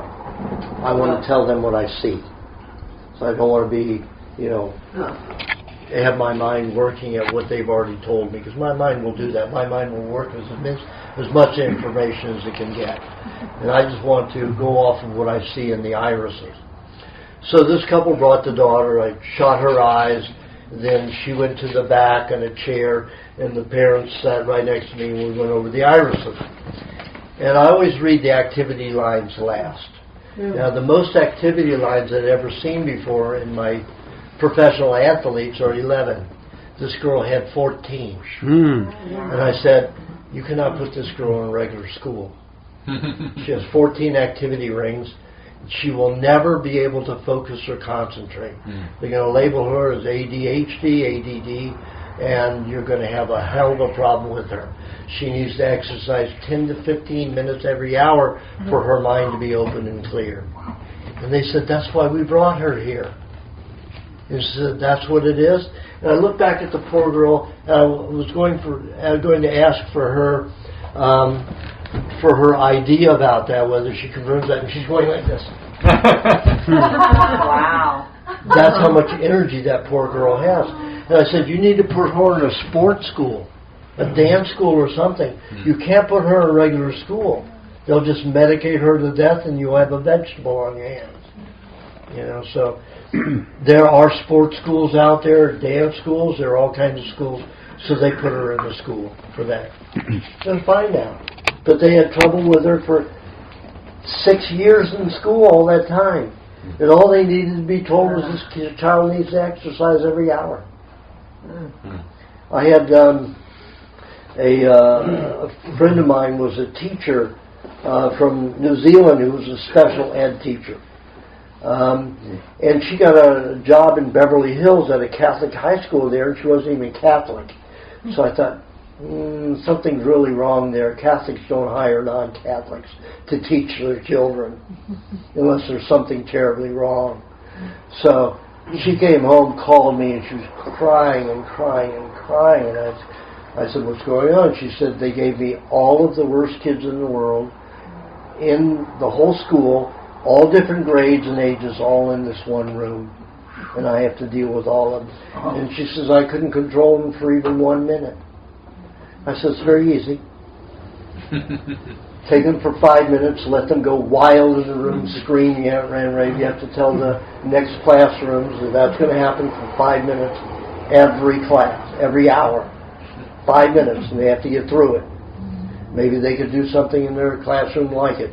So these kids would make messes and everything. They spent 5 minutes cleaning it up, and then I told her to have them sit down and sing the word "Om" 9 times, and that puts the brain into an alpha state. Those kids were fine every day. She did that every hour, every day. During school, and that's all it took. Those kids got top grades. They were better than other kids because now the hormones for physical activity were utilized, and they weren't clouding the mind. And usually when the body is that active, the mind is that active too. So you've got a lot of geniuses there, just unable to function because of those physiological hormones. So it was that easy. They fired her 6 months later because they found out that she was saying the word Om, having the kids sing the word Om, and that was the devil's work. Can you imagine that? Yeah. And then the kids went right back within a few months the same way. I don't get it. Superstition over rationale. As far as the diet is concerned for them, what is... You need to get as much milkshakes in them to calm them down as possible. Cheese, exercise. And, a little bit of exercise may not be enough for him. He may need a tremendous amount of exercise. I wouldn't know unless I saw his eyes. How much we were dealing with. That was his physical body and how much poison. Insecurity. It's not feeling secure. They always think that there is something wrong with him. If the body has hormones, it needs to utilize, and it's not doing it, the whole body becomes uneasy. If he has depression, that's something else. That's low bacteria in the colon. Okay. Your question. I was going to go back to bacteria and parasites and molds. Is there any of them that we should fear at all? Any that are made by the universities, the pharmaceutical industry, used by the military, the Ebola, the AIDS, the anthrax, those are biological weapons. Okay. AIDS was made in 1961-62 at UCLA, discovered by Dr. Robert Strecker, and it's all documented in a book called Bioattack Alert. And then Leonard Horowitz documented how the Ebola was made and how the manufactured AIDS was put in the smallpox vaccine in Africa, given to 125 million vaccines. 97 million people were poisoned and got the AIDS. About 27 million didn't react to it the same way that 97 million did. Or 98 million. So, if it's foreign made, if it doesn't come from your food and isn't part of your body, or the earth and dirt, it's not safe. It can be dangerous. And you can only get that if you're injected. Don't let a needle get near you. Right. You never know what's in it. Do you have a question, Hi, Allison? Yes, Hi. I do. I've been experiencing some disease spells, and I know why. I've discovered that. Unfortunately, I had a problem. I figured out what that was, but now I'm just needing to heal my brain and to build up my brain and to reduce any kind of inflammation and or cyst or tumor that could be in my brain. So what are the best foods? And well, dizziness doesn't come from it. It doesn't? No, not unless you're on drugs. You high? Because I was working on my computer and this DSL system, this black thing, it was positioned in back of my head. And I've been radiating and heating up the back of my head for 9 months or something like that. It was progressively getting worse. I had to get a new cell phone. My old cell phone was really dying. All the new cell phones are very high EMF. I use this one new cell phone, that's Samsung Galaxy 3, and making my hand hurt and the pain going up my arm, and I'm trying to do a text on it and I can feel it going in my head. So, not using that phone anymore, but just whatever I can do to heal my brain and to reduce any kind of inflammation if I have something. Well, the brain mainly uses cream. Cream, okay. So you got to have little amounts of cream frequently. My body likes cream too. And that'll mean you're going to swell some, but you have to deal with it. Oh, that's fine. Sweat, My body likes cream. Really likes cream. Yeah. I mean, I used to love the raw ice cream. I used to get it raw some. I drank 2 cups day before yesterday, 2 cups yesterday. Yeah, it's like literally. It honey, makes you happy. I would take honey, the honeycomb, and eat. I was just going like this with honeycomb. Then yesterday I did it with blueberries. Blueberries and cream. 2 of blueberries and cream. If I just drink the cream, I'll get heavy. I need some of that. Those enzymes to help digest that much cream. I normally recommend that nobody drink more than half a cup of cream at a time, unless you've got serious help in digesting it. So like raw egg smoothies with some cream and it's usually when you want to do that, honey and cream is better for your brain. Oh yeah? Yeah, honey and cream. Yeah, Well, so you like blend it or just No. You just put a little bit of honey in your mouth and put the cream in there. Let's say a tablespoon, just maybe an eighth of a teaspoon of honey in there, or a half a teaspoon. A quarter of a teaspoon of honey in your mouth with a tablespoon of honey cream at a time, and just mix it all together and swallow it. Do like a half a cup a day like that. Okay. For about 10 days. Okay. And you can cut down on it. Oh, good. If you really think you have an abscess in your brain because the electromagnetic field got disrupted and damaged your tissue, then you need to eat the detoxification, the bacterial lowering formula, which is like 3 ounces of lime juice, 2 ounces of honey, 2 teaspoons of lemon juice, 3 tablespoons of coconut cream, 3 tablespoons of dairy cream, a teaspoon of vinegar, raw apple cider vinegar. And that's what again? That's for reducing bacterial, parasitical, fungal detoxification. Would that have like her dizziness? Would that? Well, dizziness is most often you've got one ear feeling and not the other. One ear is getting too much water. I can even be in my bed and I will get some dizzy stuff. That's too much water in one ear. So the ear you hear the ocean or humming or buzzing or ringing, that's the where you need to put the hot water bottle at that ear so you can perspire, get some of that water out of that ear. But it will keep filling if it's detoxifying, so you may have to do that every other day. Okay. And if the other ear starts ringing, then you need to put it on that for that night, and then the next night the other ear. Okay. I need the hot water bottle. It's good too. I love the hot water bottle. It's so amazing. It's a great, excellent tool. Yeah. It's amazing. Yeah. Thank you. Okay, Roger, do you have a question? I perspire very little. Is this a problem, and what should I do about it? You need to eat more and gain 30, 40 pounds. So you can afford to hold more fluid to perspire. Right now, you don't have much fluid. If you I want drink to, a lot during the day. Well, you drink a lot of what? If you drink water, that's not going to help you. Well, I drink mineral water. That's not going to help you. And ice and tea.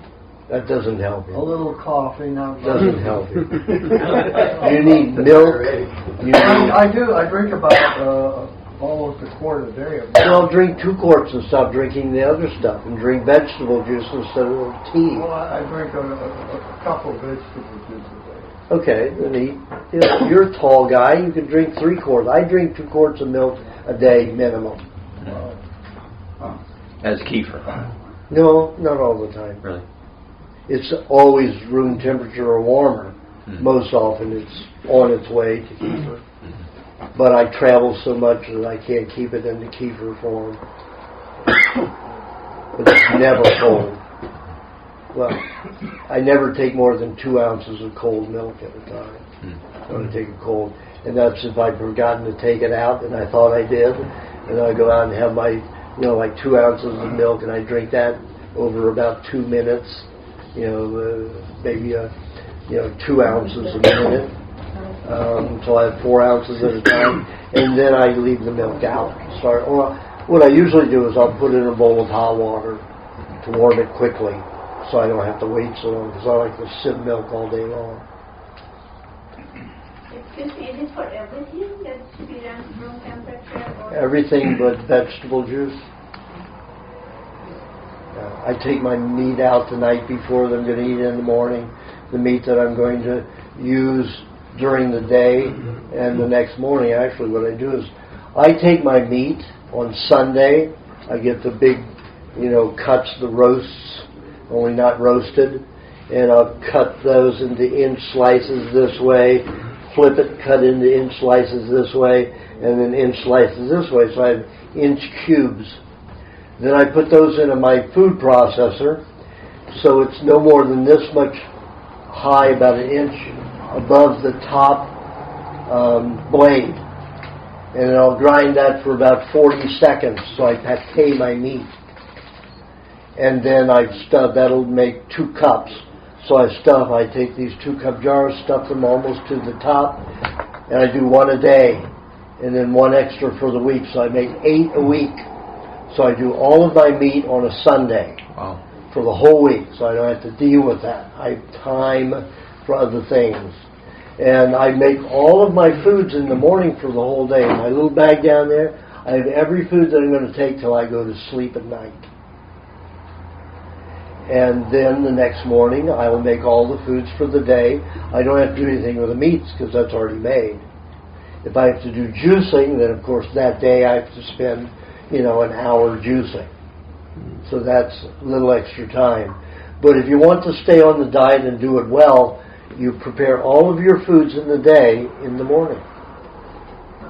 While you're making, you're doing your cheese, doing your cheese, your eggs, your meat or juice, and then meat. During that whole span, you can have everything prepared. If I do the meat on Sunday, I can prepare all of my foods for the whole day in 35 minutes.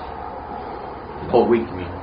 No, each day I still prepare those for the day. Okay. But the meats I do once a week. And did you add honey to that meat before you pâté it? Why don't you get your meat ground? Yeah. Why you have to Wouldn't that be simpler? If you have your body makes hydrochloric acid to dissolve larger particles of food to put it into a soup. Then the bacteria infiltrates that, and then the bacteria's waste is our nutrients. No, I mean if you have ground. Listen to me. So if you have ground meat, your body still has to make a lot of hydrochloric acid to dissolve that into a soup. I know you. If it's pâtéed, it's already, by the time you finish mixing it in saliva in your mouth, it's the soup. Your body doesn't even have to manufacture hydrochloric acid anywhere in the stomach or intestines. I sleep 1 to 1.5 hours less when I pâté my foods.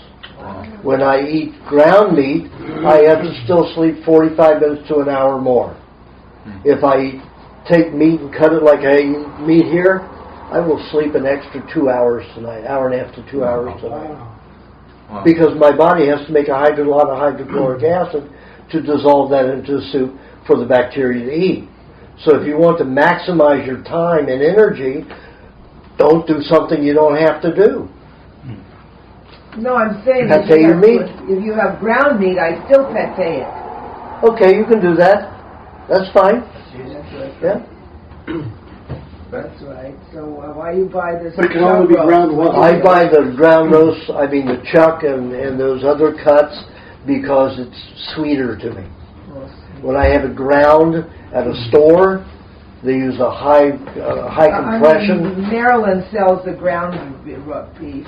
Yeah, and they use a high-pressure grinder to make it. To me, it homogenizes some of the fat molecules, so it absorbs some of the blood in it, and it takes the sweetness away. So when I cut them up like that and put it and pate it all at the same time, that blood and the fat are all dispersed evenly, so it tastes a little bit better. And I'll make sauces, like I'll make a sauce, one of my favorite sauces. The only problem that I have is that it raises my libido, so that I don't have a girlfriend here. So it's a little annoying, because I'll get a little horny while I'm sitting there trying to work. But what it is you take about, 2 large tomatoes and put them in a slice them and put them in a quart jar, and you take one of those whole packages or 2 of dill. And you don't use the stems, you use mainly the stalks on it. You take the stems and the fronds on it, the tentacles, and you put that in there with I use about a thin slice of onion, about like this and about this big around, about 1/8 of an inch thick, maybe 3/32 of an inch thick, and then I put 2 cloves of garlic in. 2 cloves? Cloves. Wow. Well, not the whole. Right, but still. Little cloves. 2 cloves. Well, you're talking about a quart of fluid here. Just went off. A quart of fluid. Oh, a quart. So then I'll put 1.5 tablespoons of vinegar in with that and 2 tablespoons of honey. It is absolutely delicious. And it will last months in and around the refrigerator. I've been traveling with mine. I've got a little bit left. I've got about this much left that I've been eating for a month. And I put just a little of that on if I put a lot, then I'll be really horny. So I just put a little bit on, enough to really flavor and make the pate taste very, very nice. But I always pack my butter, with all of that. So I eat a lot of butter, like 3 tablespoons of butter to 4 tablespoons per meat meal. Is that in the recipe book? This one? No. Okay. It may be in there, but I don't think so. That's something I came up with in the Philippines the last time. You blend that in a blender. Yeah, I blend it in a blender. Hey, Aajonus, you said don't eat double ground beef, but if you pate it, is it okay to buy double ground beef or not? When you put the double ground beef, the high compressor homogenizes all the fat. It's not under high pressure, the food processor. No, but earlier you said to Kathy, single ground, you can use that and pate it. Yeah. My question is, but it's still not as good. It still doesn't taste as good to me. Okay, but even if you're pateing, you still don't want double ground. You only want single ground. Because then you homogenize all the fat. Is that beef that Maryland sells, the ground beef, is that twicely ground? I don't know. I don't buy it, so I don't know. You have to ask her. So and she'll have to ask. When you pate your meat, it never goes through such a high-powered sort of. No, there's no pressure. It's so it's grinding. totally. So you could pate it to like a sauce. It would be okay. Not quite. But I mean. Well, you're going to stop if you start blending the sauce in it. It's going to arrest because all those things are alkaline. Even though they're using tomato in it. It's got a high alkalinity, so the bacteria is not going to grow in the meat. So, what should I do? do? The meat by itself. You won't partially digest it. It won't digest as well. But just the meat by itself, you can do whatever. You do that by itself, and then add when you're ready to eat it. Then you add your sauce and butter at that time. Well, what do you do if I bought already 2 pounds of ground beef from her? Use it and don't the next. I have to eat it then. Yeah, I would eat it. I wouldn't give waste it to the poor. So you can do that pate thing with chicken and fish. Absolutely, you can do it with any meat. And no sauce is better for digestion within it, like storing it or whatever. Yes, you don't want to store your meat in sauce unless it's just for an hour or 2 to marinate it and flavor it. I don't know. Did you say butter goes in that sauce? No. Well, yes, I did. And you can even put cheese in it. Butter. The cheese makes me even more horny if I put that in there. The minerals start helping my body build too many hormones. Remember, hormones are for emergency purposes. But I don't exercise because I have no activity rings. Well, this is my exercise. Remember Cary Grant? This was his exercise. That and sex, that's all he would do for exercise. Anyway, you can put cheese in it, you can put butter in it. Do not put olive oil in it. Do not put an oil, or coconut oil, put butter in it. But if it was white meat, like chicken or turkey or something like that, would that be different that you could put olive oil in it? You don't really want. Olive oil is a heavy detoxifier. I've been putting olive oil in my pate chicken for probably 6 or 7 years. Yeah, well, you'll be constantly detoxifying. And that's okay if you like that. You're not going to rebuild, not heal very much. Olive oil doesn't provide for healing. So, what would you mean? Just plain butter would replace that? Pardon? Like Put butter in your sauce. Okay. Instead of olive oil. Okay. Kathy, do you have a question? Oh yeah, that toe of mine is inflamed and swollen, the left one near the end. And I've been putting the hot water bottle on at night, but daytime I'm having trouble walking. You know, It's like needles and pins in your foot. Okay. At Like night something- before you go to sleep? What? At night before you go to sleep, soak it in lime juice. Soak it in Squeeze enough lime juice where you've got a little bowl, stick your foot in there. cold water. Lime juice. Oh, just put it in a bowl. In a bowl with lime juice in it, yeah. It can be cold, it's okay, it doesn't matter. It's So that filtered water. Do I have to use Carol's kind of water? What kind of water? you're not using any water, you're using straight lime juice. Straight lime juice. Yeah, straight lime juice And just in a put bowl. So you may have to, juice a whole cup and a half. You can reuse it. You can use it for 2 months. Wow. So you just put your foot in it every night for 20 minutes. Put the hot water bottle on it for the rest of the night, then it will resolve that. Okay? I have to make it with a cup and a half. Make a cup of a half of lime juice. Get a 12-ounce jelly jar. So when you finish soaking your foot, you can put it in the jar and put it back in the refrigerator. Next night you take that out, put it in the bowl again, soak your foot for 20 minutes. Or that toe, that area. It'll be cold, but that's fine. You can warm it if you like. You can put it in a bowl of hot water and warm it. It will work faster if you do that, and you may only need to soak it for 10 minutes. Wait a minute. I heat the water on the stove. No, just use the hottest tap water you can. But then in a tap bowl. water is fluoride and all this. You're not putting that in the lime juice. You're taking the jar that's closed with the lime juice in it, right? You're immersing that in a bowl of hot water. So the water's not getting into the lime juice. Yeah. Okay? Okay? That's fine. You're doing okay. No, just putting that time and putting for time. Kathy? A cup and a half. I have. Kathy, remember when I met you? You couldn't even talk. You're talking very well. You just want to be so ahead because you've been so behind all the time. You worry about keeping up. If you just stop and listen, instead of your mind racing ahead trying to second guess me, you'll absorb it and it'll be easy for you. You're making it difficult for yourself. Now that your brain is working, don't push it.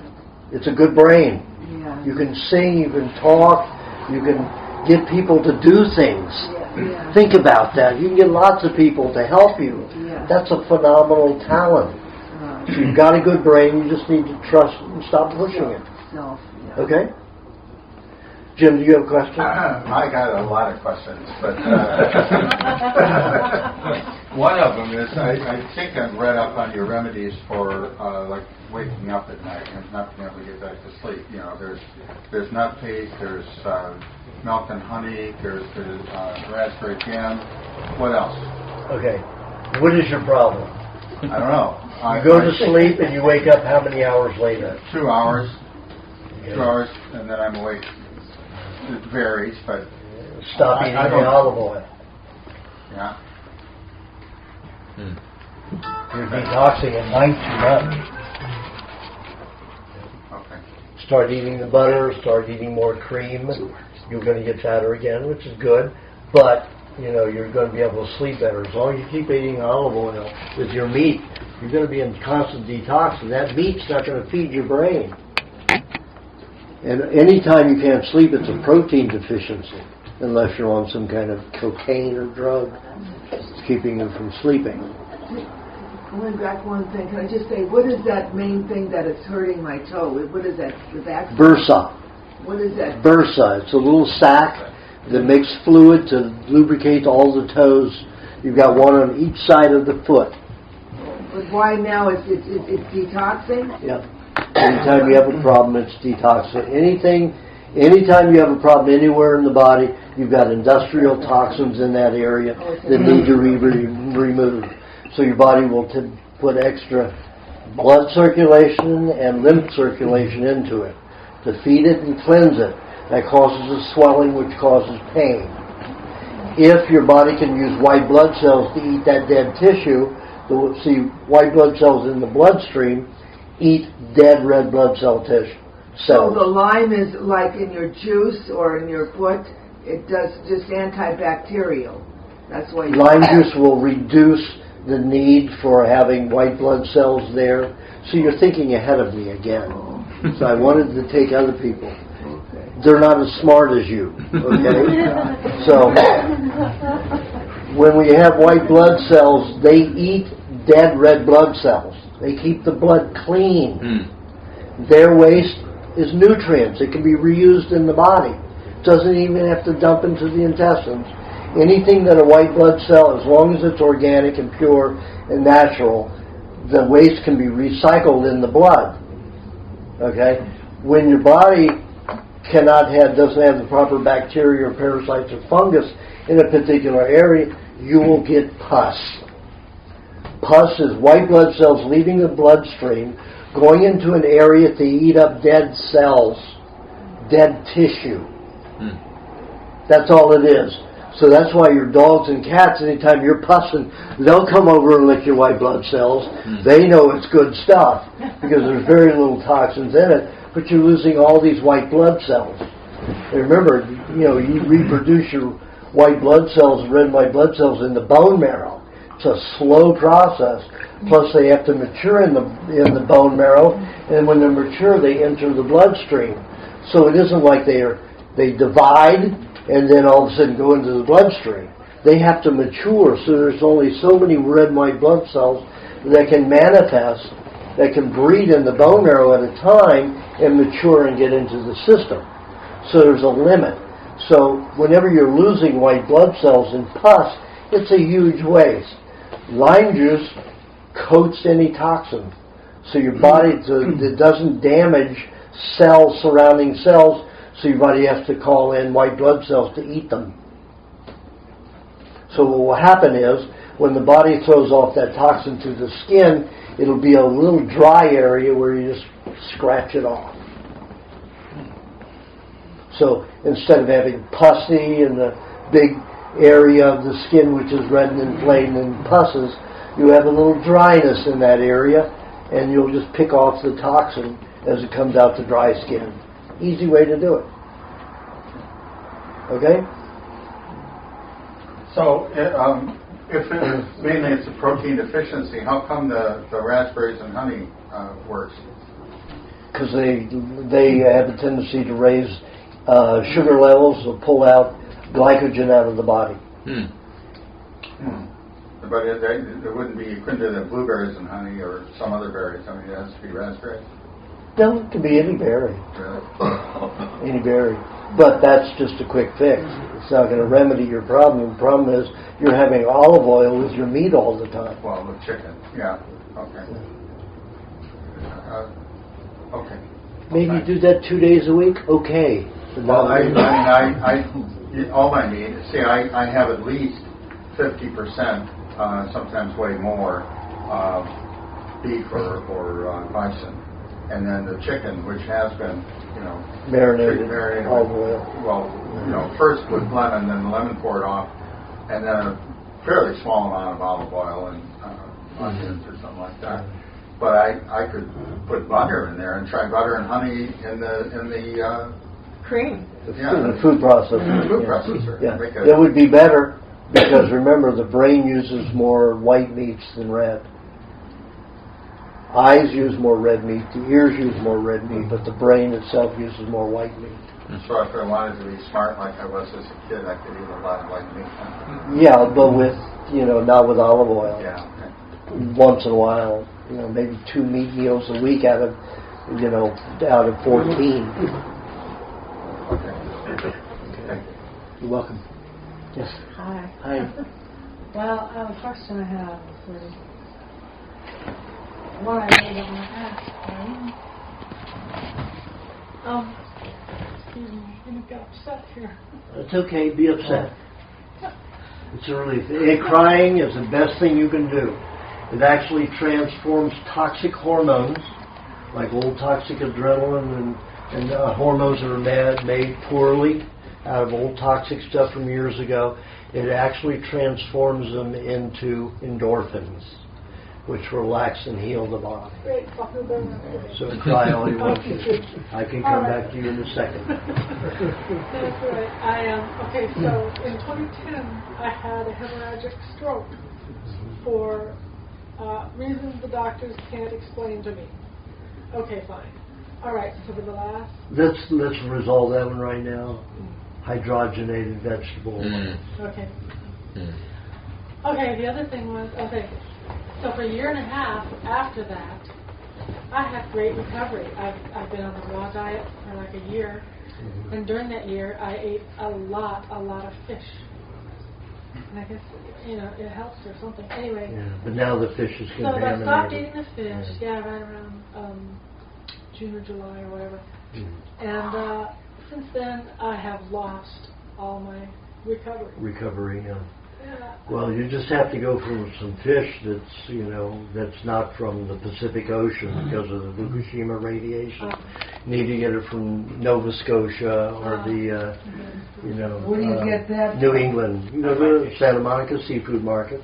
Nova Scotia? And New England. You said you gave up all seafood. All seafood from the Pacific and South Atlantic. They don't have any oysters from Nova Scotia? Yeah. You ask them which ones, and they'll tell you which ones. Is something like fermented cod liver oil going to help at all? No, that will not.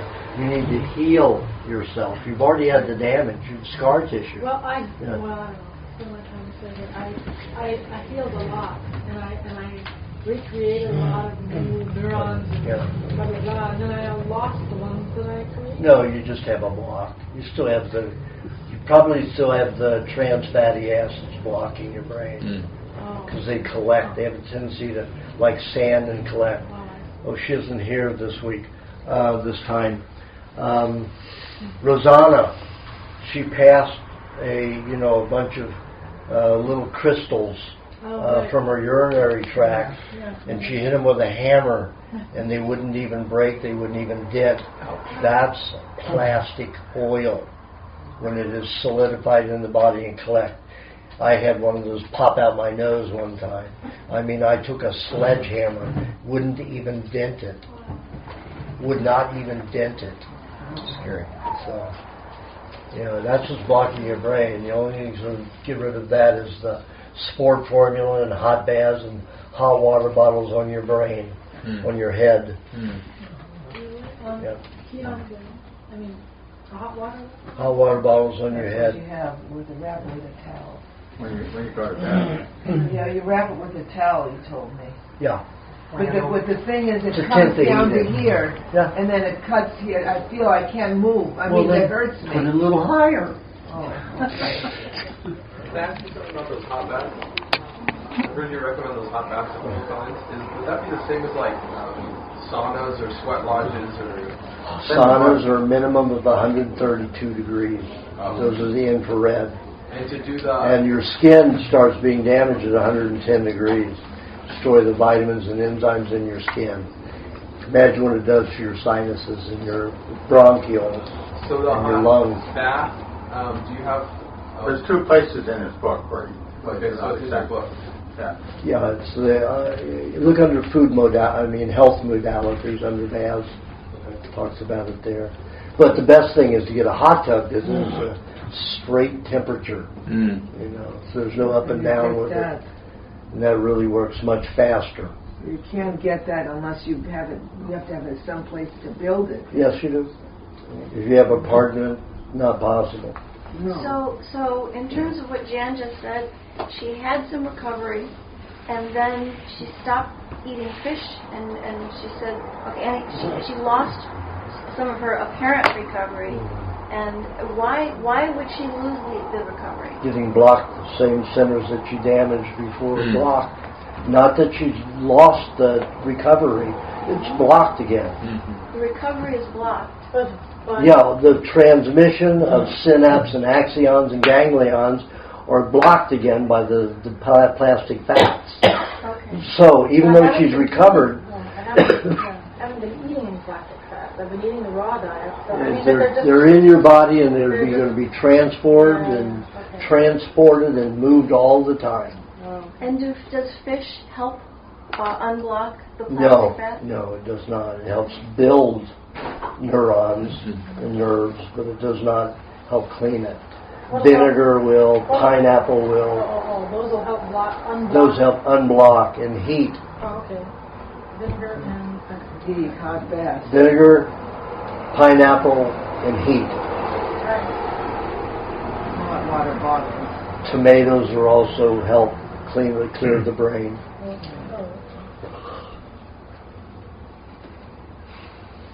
Do you have a question? Yes. On that thought, tomatoes help clear the brain. It's about, let's see, I have a lot of heavy metals in my brain, and over the past years, I've lost a lot of ability for memory and concentration.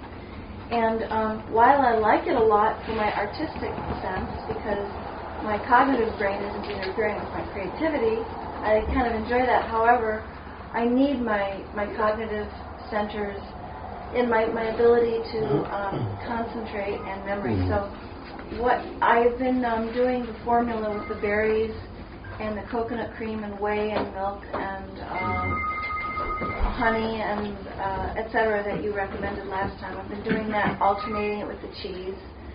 Can you comment further? Well, the cheese, you just need to, if you want to remove that. She was a laboratory technician and got tons of mercury and scientist. Thank you. Scientist, I'm sorry. Okay. I degraded her. Demotion. That's right. And she got a lot of mercury and formaldehyde in her system, inhaling it into her skin, everything. So she's full of metals. She could be the female Terminator. Well, that takes a while to get rid of those because it takes 50 to 200 fat molecules to get rid of one molecule of mercury safely. So it's going to be a long haul. But if that part of your brain is stuck, it's not really dead because I didn't see a lot of death in the brain. Okay. Yours is clogged too with the trans fatty acids. Okay. You just have to clear that the same way. Cognitive factors, that's the right side. So you put it on the right side of the brain. All right, so vinegar, pineapple, heat, tomatoes, the hot baths, and the metal detox formula that you recommended. Right, and cheese. And cheese. Yeah. Okay, thanks. You're welcome. Is the metal formula, is that the vaccine formula? No, it's berries and coconut cream and dairy cream. No. And vinegar, if you add vinegar to it, it even works faster.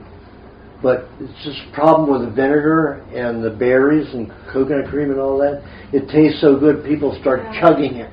And then sometimes you get stomach aches because they drink it too fast. So that's why I don't tell a lot of people vinegar. So if you have control, add vinegar. Don't have control, don't add the vinegar. Okay? Cream, should I... And only half a teaspoon of vinegar.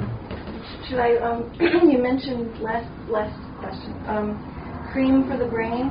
Should I be eating more cream? I'm only having, should I emphasize the cream in my diet? if you want to rebuild it, if it's clogged, you've got to unclog it. I think your brain is good. You know, I don't think you're having a problem there. You have the blocks. Synapse and ganglion. I mean, your ganglions and axons are getting full of this plastic, these plastic balls or crystals. And then your synapse can't fire. So, hot water bottle on the right side. If you want, you can put one on here and one up here. And then put a towel over it so you can breathe. You know, leave your nose and mouth out unless you got a snorkel. Does anybody hear the last potluck? We had John and Jill from Nevada City. You know how they take their get in their hot tub? Snorkel. Let's put a snorkel. Can you imagine all these years? I never thought of that. I could have my whole head under my bathtub, my hot tub, all those years, and have the snorkel. But it's a rubber mouthpiece, right? Well, you get, as long as they're cured, that's okay. Rubber's okay. If it's plastic, you know, in the heat, it can be a problem, but rubber's okay. Wow. That's cool. Yeah, it is. Wow. I never thought about that. How much faster I could have detoxed this. Yeah. Well, everything's under, and they got the snorkel. Wow. You would do that in a bathtub? Yeah. How long do they Where do stay you on? get the rubber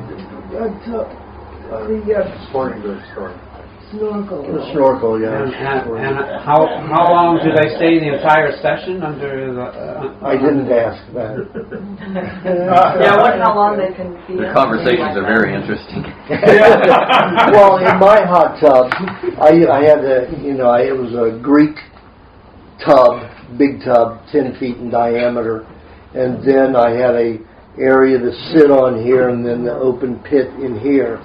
So I would have my feet on the seat over that side and my head on this side, and my body wouldn't be touching anything in between. And I would sleep that way, but my head was always this much underwater. But just think with the snorkel, it could get all underwater. I just filled the hot tub a little bit more. It would have been great. You know. Do you have a question? Yeah, if you eat something that's non-organic, if you eat lots of fat with it, lots of butter or cream, will that absorb? Some of it.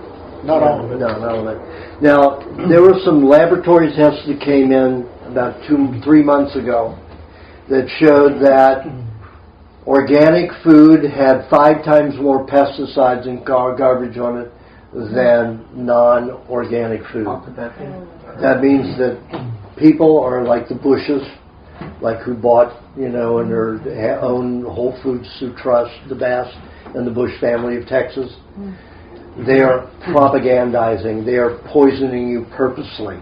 They're going out and finding the worst foods, saying they're organic, to destroy those people who have intelligent minds. Remember, when Bush was involved in Nicaragua, El Salvador, and in Cambodia, what did they do? They went around and killed all the professors. Anybody who had intelligence, who could think. They got rid of the thinking class. Now you go to Cambodia, you got a bunch of cowboys who don't have wisdom. There's not many old people there who know anything. And it's a really weird country. You've got kids with no sense of wisdom running a country. And all they do is they'll do the bidding of anything the American government wants, the CIA, they'll do anything that they want, which means in corporate hands. So they're dumbing you down. You people who know about organic, they're dumbing you down. So I don't trust any organic food from Whole Foods. Only thing that I will ever buy from Whole Foods is Gerolsteiner or Apollinaris water or their all grass-fed beef. Because when I taste it, it is all grass-fed. You can't have anything that tastes like venison except for all grass-fed beef. Their cucumbers are okay because it's not waxed. I bought the cucumber there. Like I said, I don't trust anything from them. I would go to Erewhon first. I would go to Santa Monica Co-op. I would go to Rainbow Acres. I stay away from Whole Foods. What about sprouts? Pardon? Sprouts. Sprouts? Yeah. They're usually grown in whatever city water is used. They're not grown in good water. So you got fluoride, if they're grown in LA, they're using 192 chemicals in our water. No, he means you the go store here. sprouts. Pardon? He means the store sprouts. The store chain called He's saying There's that a chain of Oh, stores the market. similar to Whole Foods called sprouts. Well, those are okay. They're not, when they get bought up by Whole Foods, then they won't be any good. But they're not owned by Whole Foods. I know, so they're okay. So none of their produce in Whole Foods, I shouldn't go for. I don't trust anything from Whole Foods. I won't shop at a Whole Foods except for that beef and that water. Or that water's for my hair and face. Are you okay with the New Zealand lamb if it's in the original package? Well, I called them the New Zealand lamb, and it's okay. Good. What are the Icelandic lambs? Pardon? Iceland? They actually have lambs from Iceland of all places. Really? Well, I haven't called about that, so like I would check everything, Nick. I would check absolutely everything. You said it absorbs. And then their whole natural beef, they feed it 25% donuts, bakery waste. When they first came out, when I talked with Lubbock, where their offices were in Texas, I got to the man who handles. They don't grow all that. They contract with ranchers, just like I contract with farmers to get our milk. So Whole Foods contracts with ranchers to provide certain kinds of meats grown and provided for in the way that they want it done. And to cut costs, they buy this very inexpensive bakery waste, which are donuts. And they were feeding it at that time when they first opened 15% bakery waste. Now it's 25% bakery waste. And I said, wait a minute, cows don't eat donuts. They'll fry them in trans fatty acids and eat them. Oh, but they eat the grains. Oh, gosh. Should I throw away the cucumbers that I bought by them? Or That's up to you. It's up to you. How about Trader Joe's?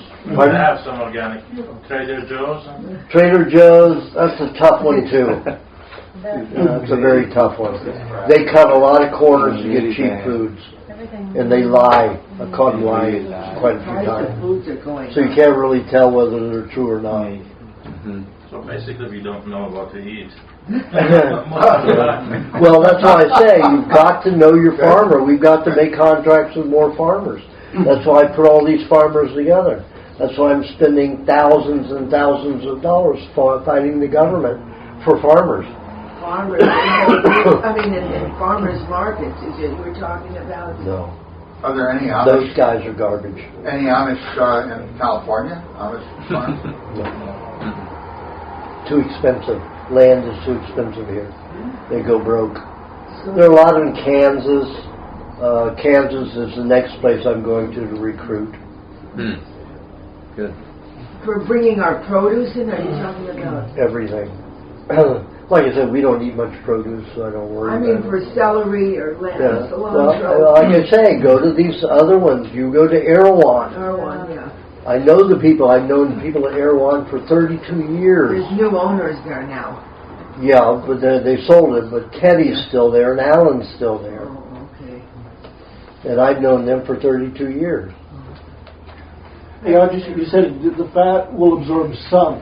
Now, some, do you mean quarter, half, three-quarter? Depends on how much concentrated the poisons are.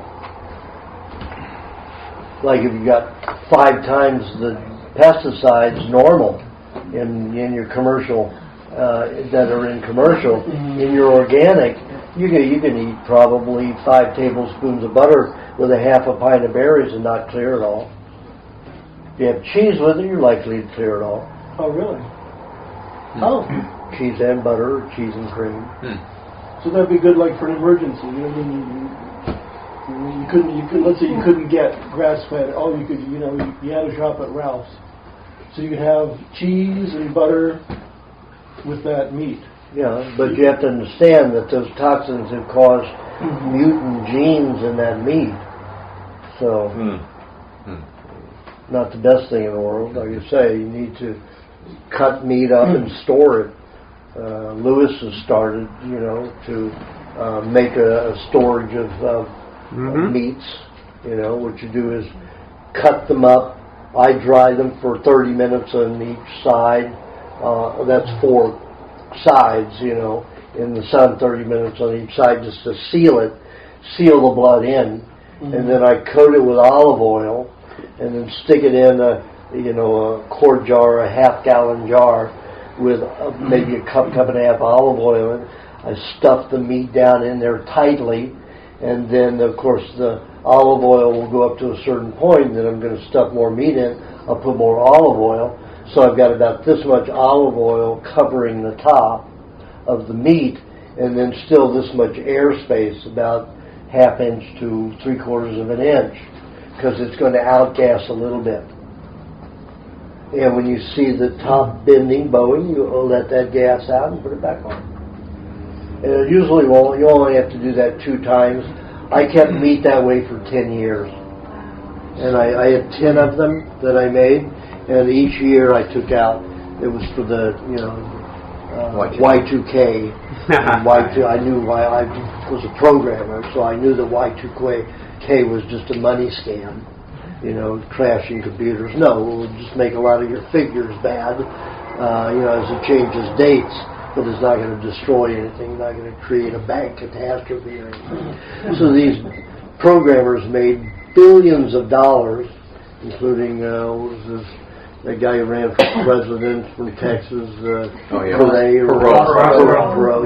he made billions off of that. Because he had programming systems, we'll save you, so he charges 10 times more than normal because we've got a disaster coming. So they made a bunch. Anyway, I made these jars and took out 1 a year to see how it tasted, and it was wonderful. You stored them where? Pardon? You stored them where? I stored them in a low cupboard, not refrigeration. What kind of refrigeration? What temperature roughly?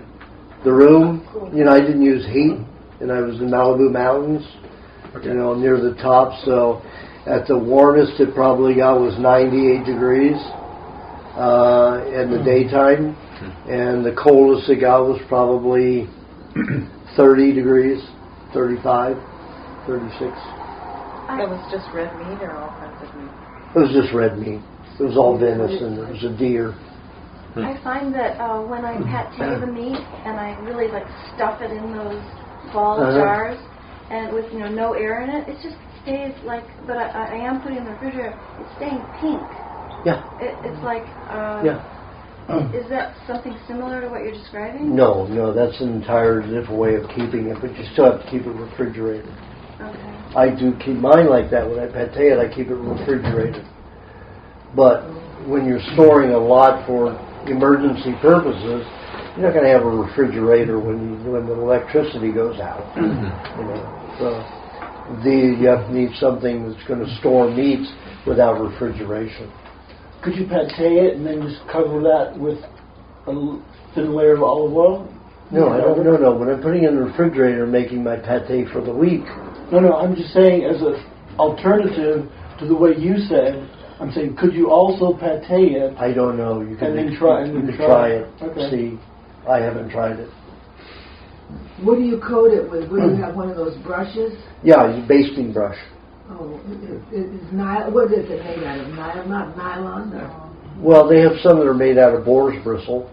I don't know if you can still get them. I have one that's made out of that. You can't get boar bristles, then get, you can get those vegetable scrubs, and just brush it on with that. How long will you let it sit out in the sun? You wash. Is that like a 30 minutes on each side, so you got 4 sides. That's 2 hours. We have to flip them. Yeah. Every 30 minutes. It's not. There's a brush that you're talking about, it's a white bristle. It's not what you wipe your meat with.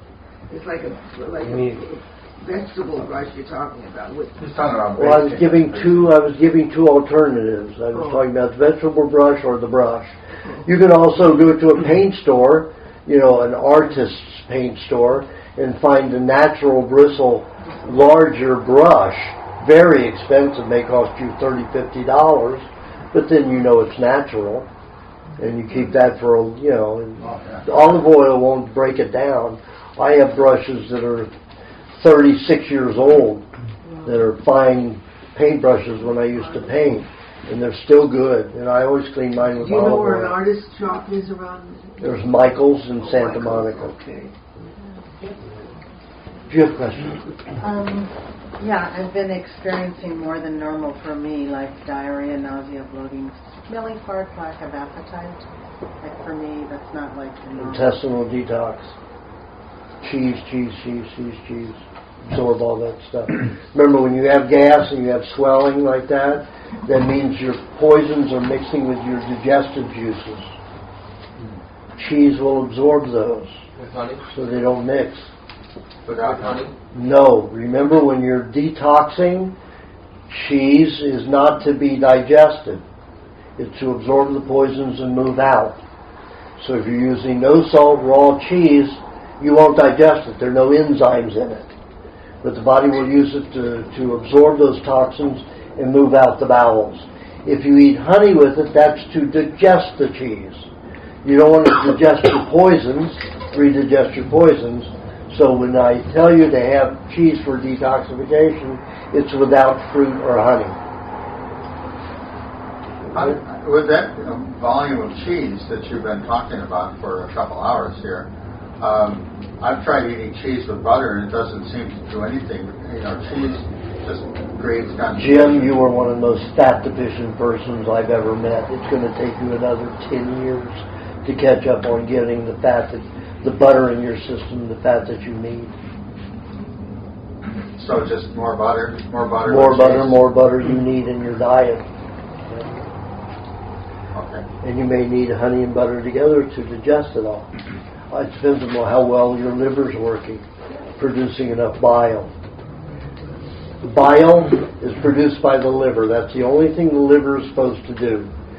Bile fractionate fat globules, spreads it out so the bacteria can infiltrate it.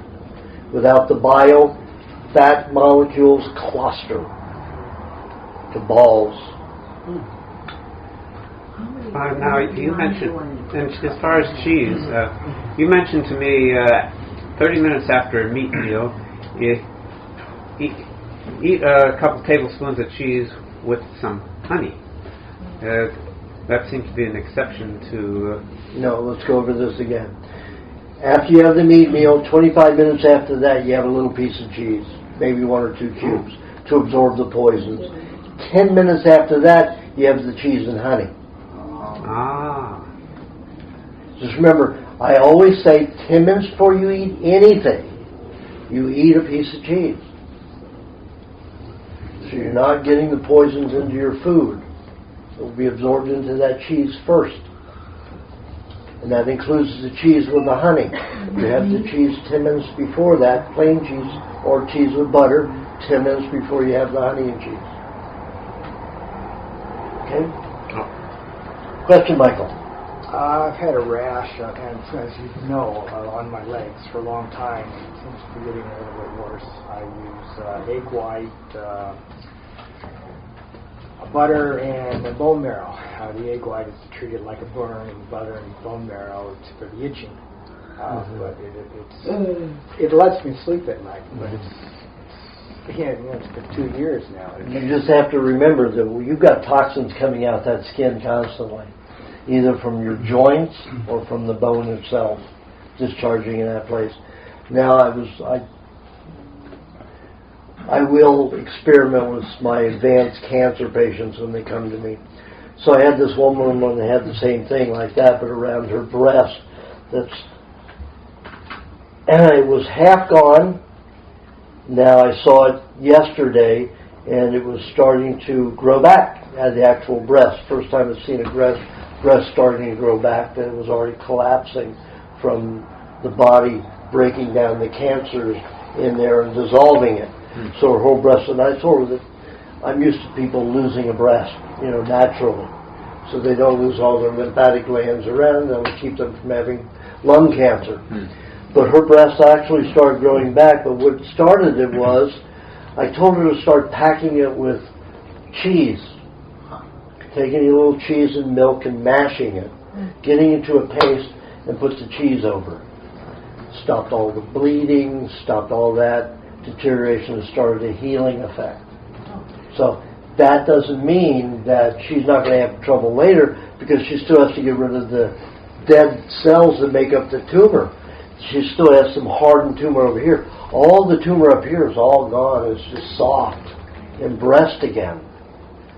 Now there's just a little bit down here. So she stopped it from secreting. Now it may go inside her or grow down this way. You know, the cancer movement. And I warned her that that might happen. But she just panicked. So that was a quick fix, so she wouldn't run to the doctor and, you know, have her whole breast cut off and all of her lymph glands and all of that. She's been on a diet about 6 years. And that breast and the tumor should have been absolutely gargantuous, according to the medical profession. But each year it's been getting softer and smaller. So she's been ahead. But when it started leaking and bleeding a lot, and that's a sign that the cancer cells are actually dying. They contain like a solvent product that dissolves the dead cells. You only have one cancer cell around 50 to 200 dead cells. It's isolated. But you do have blood and lymph and neurological circulation in a malignant tumor, not in a benign tumor. No circulation in a benign tumor. It's a dead substance. You're not going to eliminate it easily. But when you have all those circulations into it, you can dissolve a tumor. You can restore the body to a working, functional, living system again. When you have a benign tumor, it's not living. The whole area is completely dead. So when that cancer cells begins dying and setting out that solvent to dissolve those dead cells, the serum's got to go somewhere. You don't want it to go inside. You want it to come out to the skin. And it's going to damage skin. It's going to buckle it. It's going to, cause it to be sore and other things. But you will discharge it that way. But I was very pleased with the process. But I let her know that was a quick fix. If it seeps again, enjoy the seep. That's the cancer cells dissolving all those dead cells that make up 90% of the tumor. People would just leave it alone. Hold on. Doesn't it? Good. He raised his hand first. Go ahead.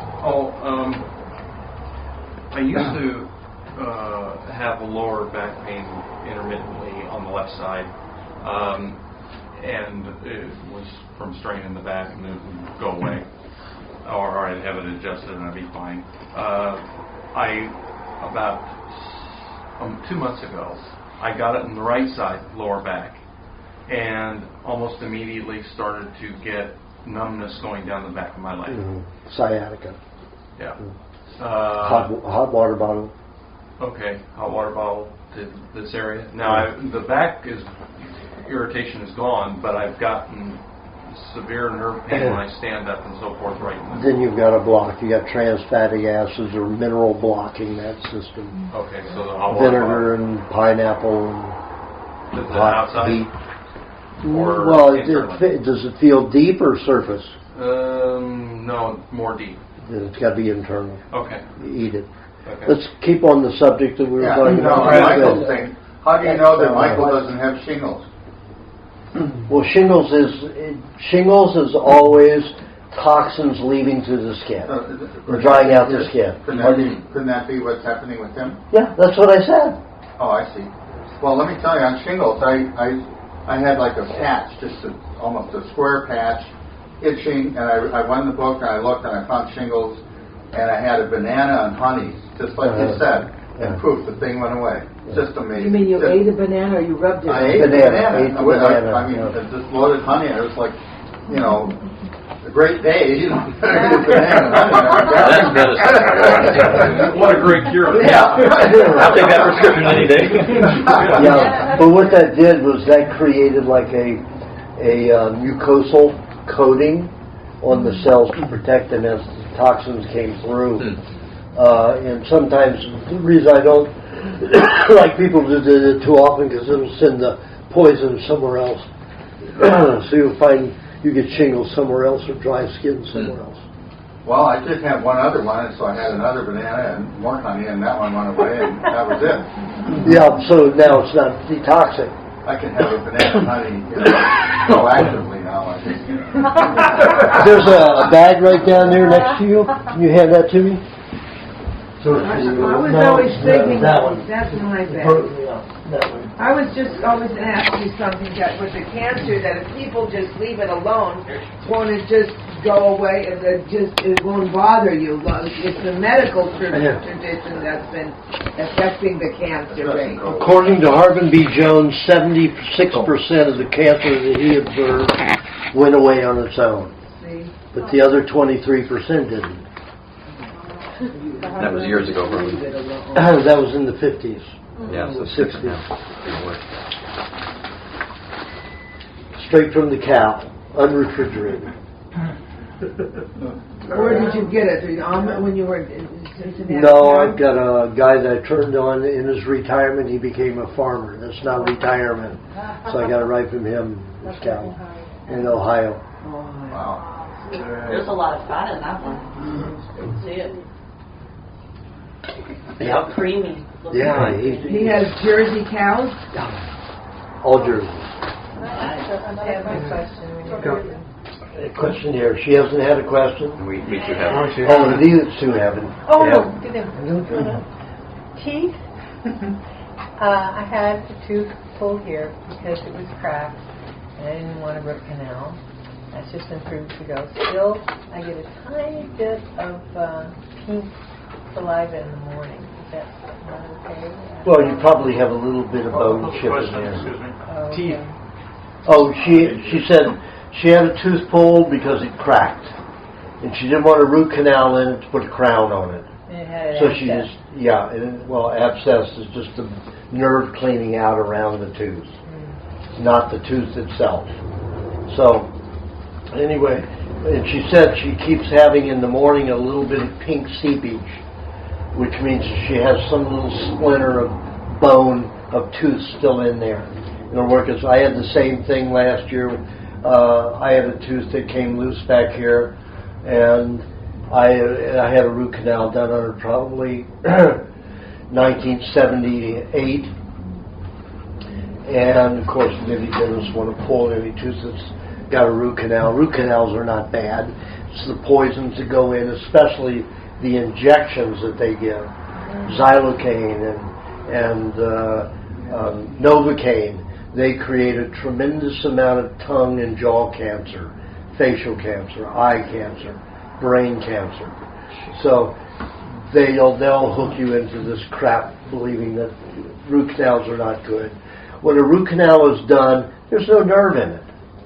So your body's not going to be dumping any toxins into that tooth. So the whole idea that you're going to have a toxic tooth because you have a root canal is absurd.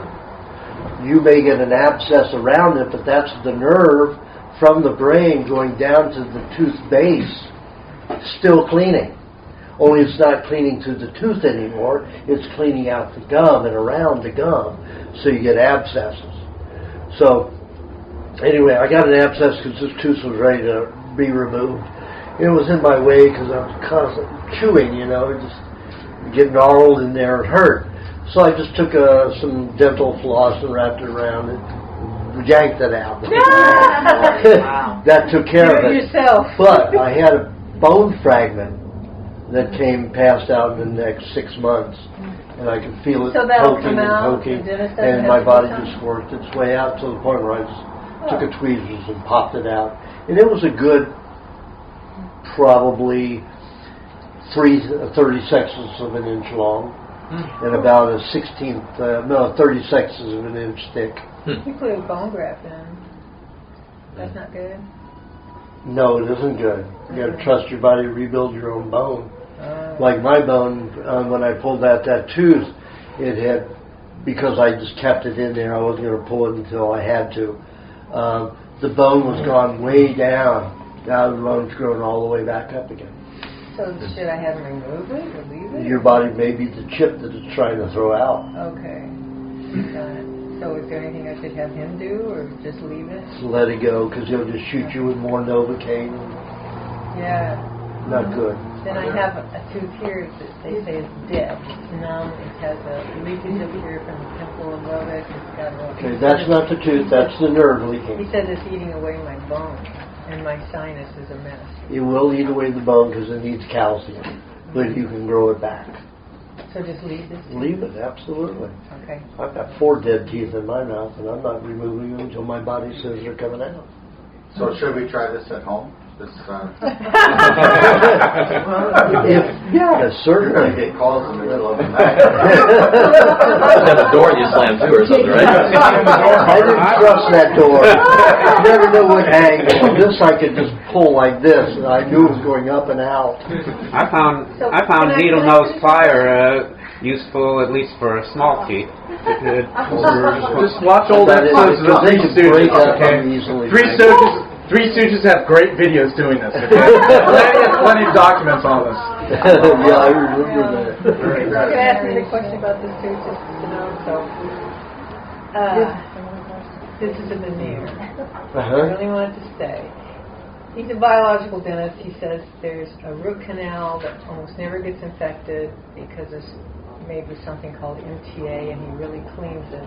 And this is what he wants to do, to take that infection out, because he says, and I can feel it way up here. It's like my whole head is sometimes... But that's your nerve detoxing. It's not the tooth. The infection that goes in my sinus? Yeah, that's from the brain, because you got mercury or something in that nerve going down to the tooth. Right. The nerve's detoxing. You're not backing up the tooth this way. If a tooth detoxes, it's going to come out the gum. It's been this way for a few years. So just keep the tooth and not worry about. There's a lot of stuff that goes on in here. My ear but down here. But that's all your nerves and cleaning out from toxicity in the brain. So just keep the tooth. I could have kept this one. Yeah, absolutely. Novocaine. Silly girl. Novocaine is terrible stuff. Oh, I'll ask a second question, but... Well, they have to. These two have to, and then we were going to be finished. Oh, okay. You have to call me on any other questions. Go ahead. I have been eating for 4 years this kind of food, but How many years? 4 years.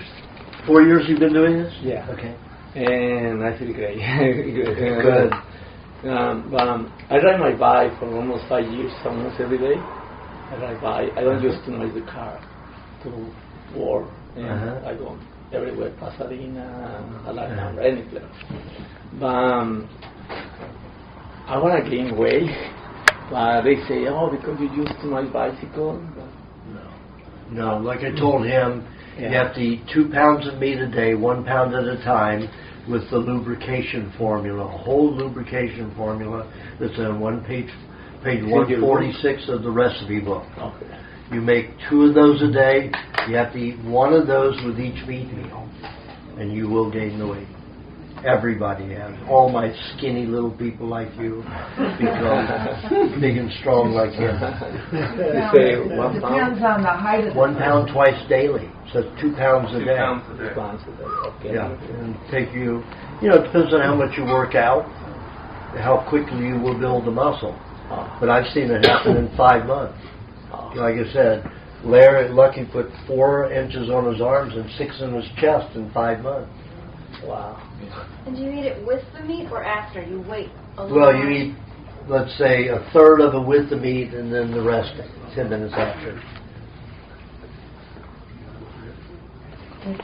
You eat a third of the lubrication formula with the meat and then 2/3 of it about 10 minutes after you finish the meat meal. Can I ask you another question very short? My friend, he called me last night. He got it paralyzed, his face. Shock? I mean a stroke? The eyes like that and the mouth like that. Stroke. Why do you recommend for that? Well, I say in the book, but also, she can eat vinegar.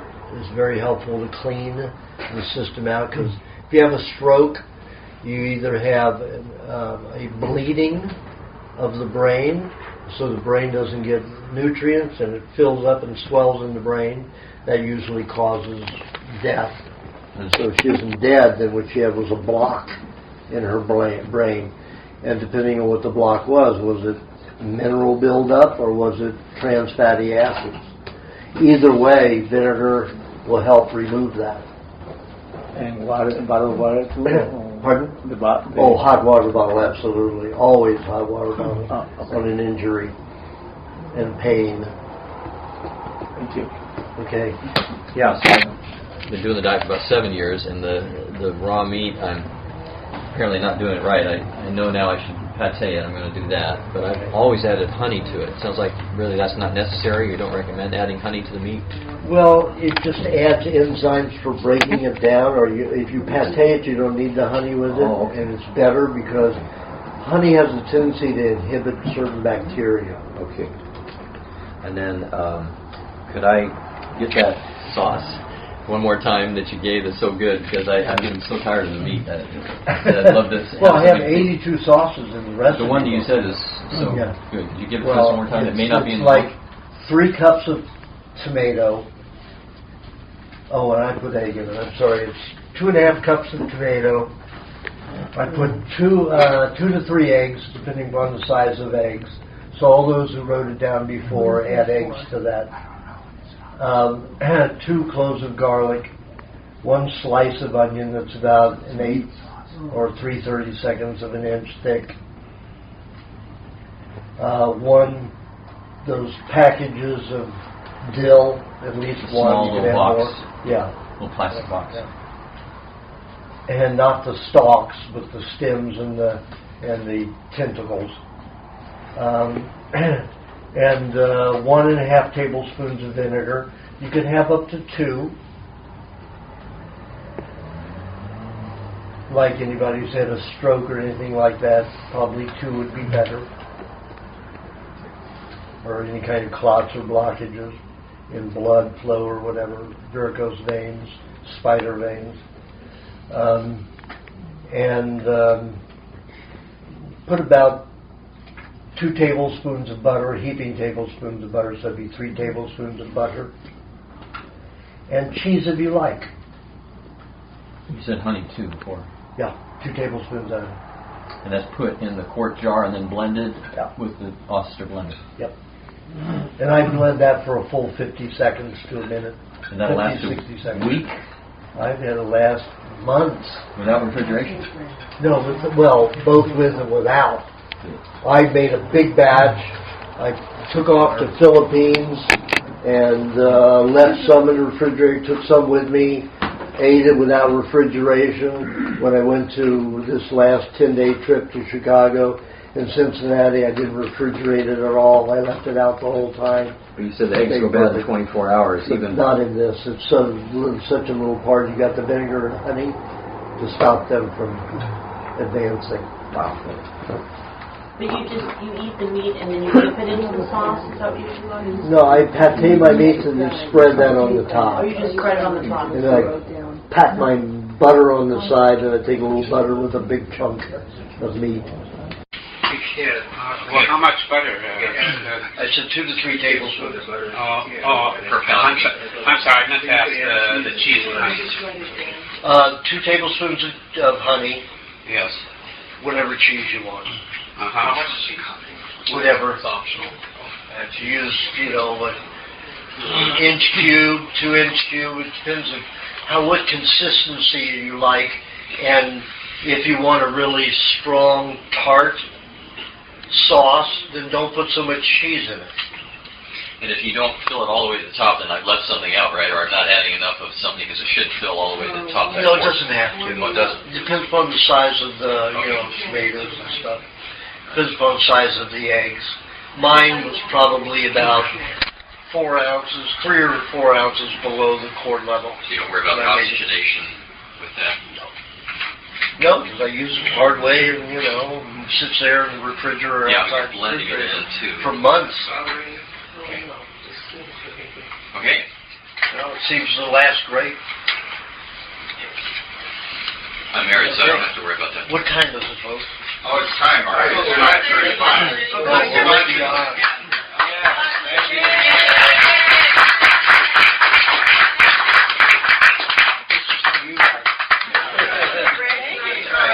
Yeah.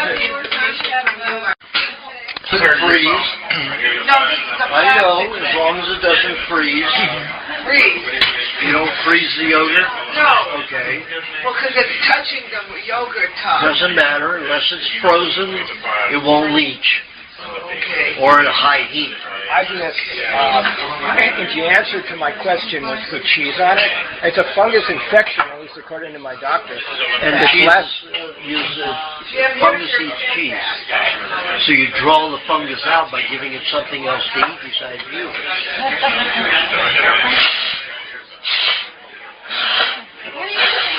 Cigarette smoke. Well, Well, I got a dose of it today this afternoon, and I'm still feeling nauseous still. well, tomato and vinegar. And for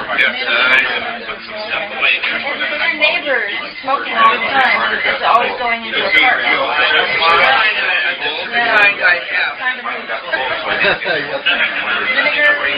Tomato and tomato.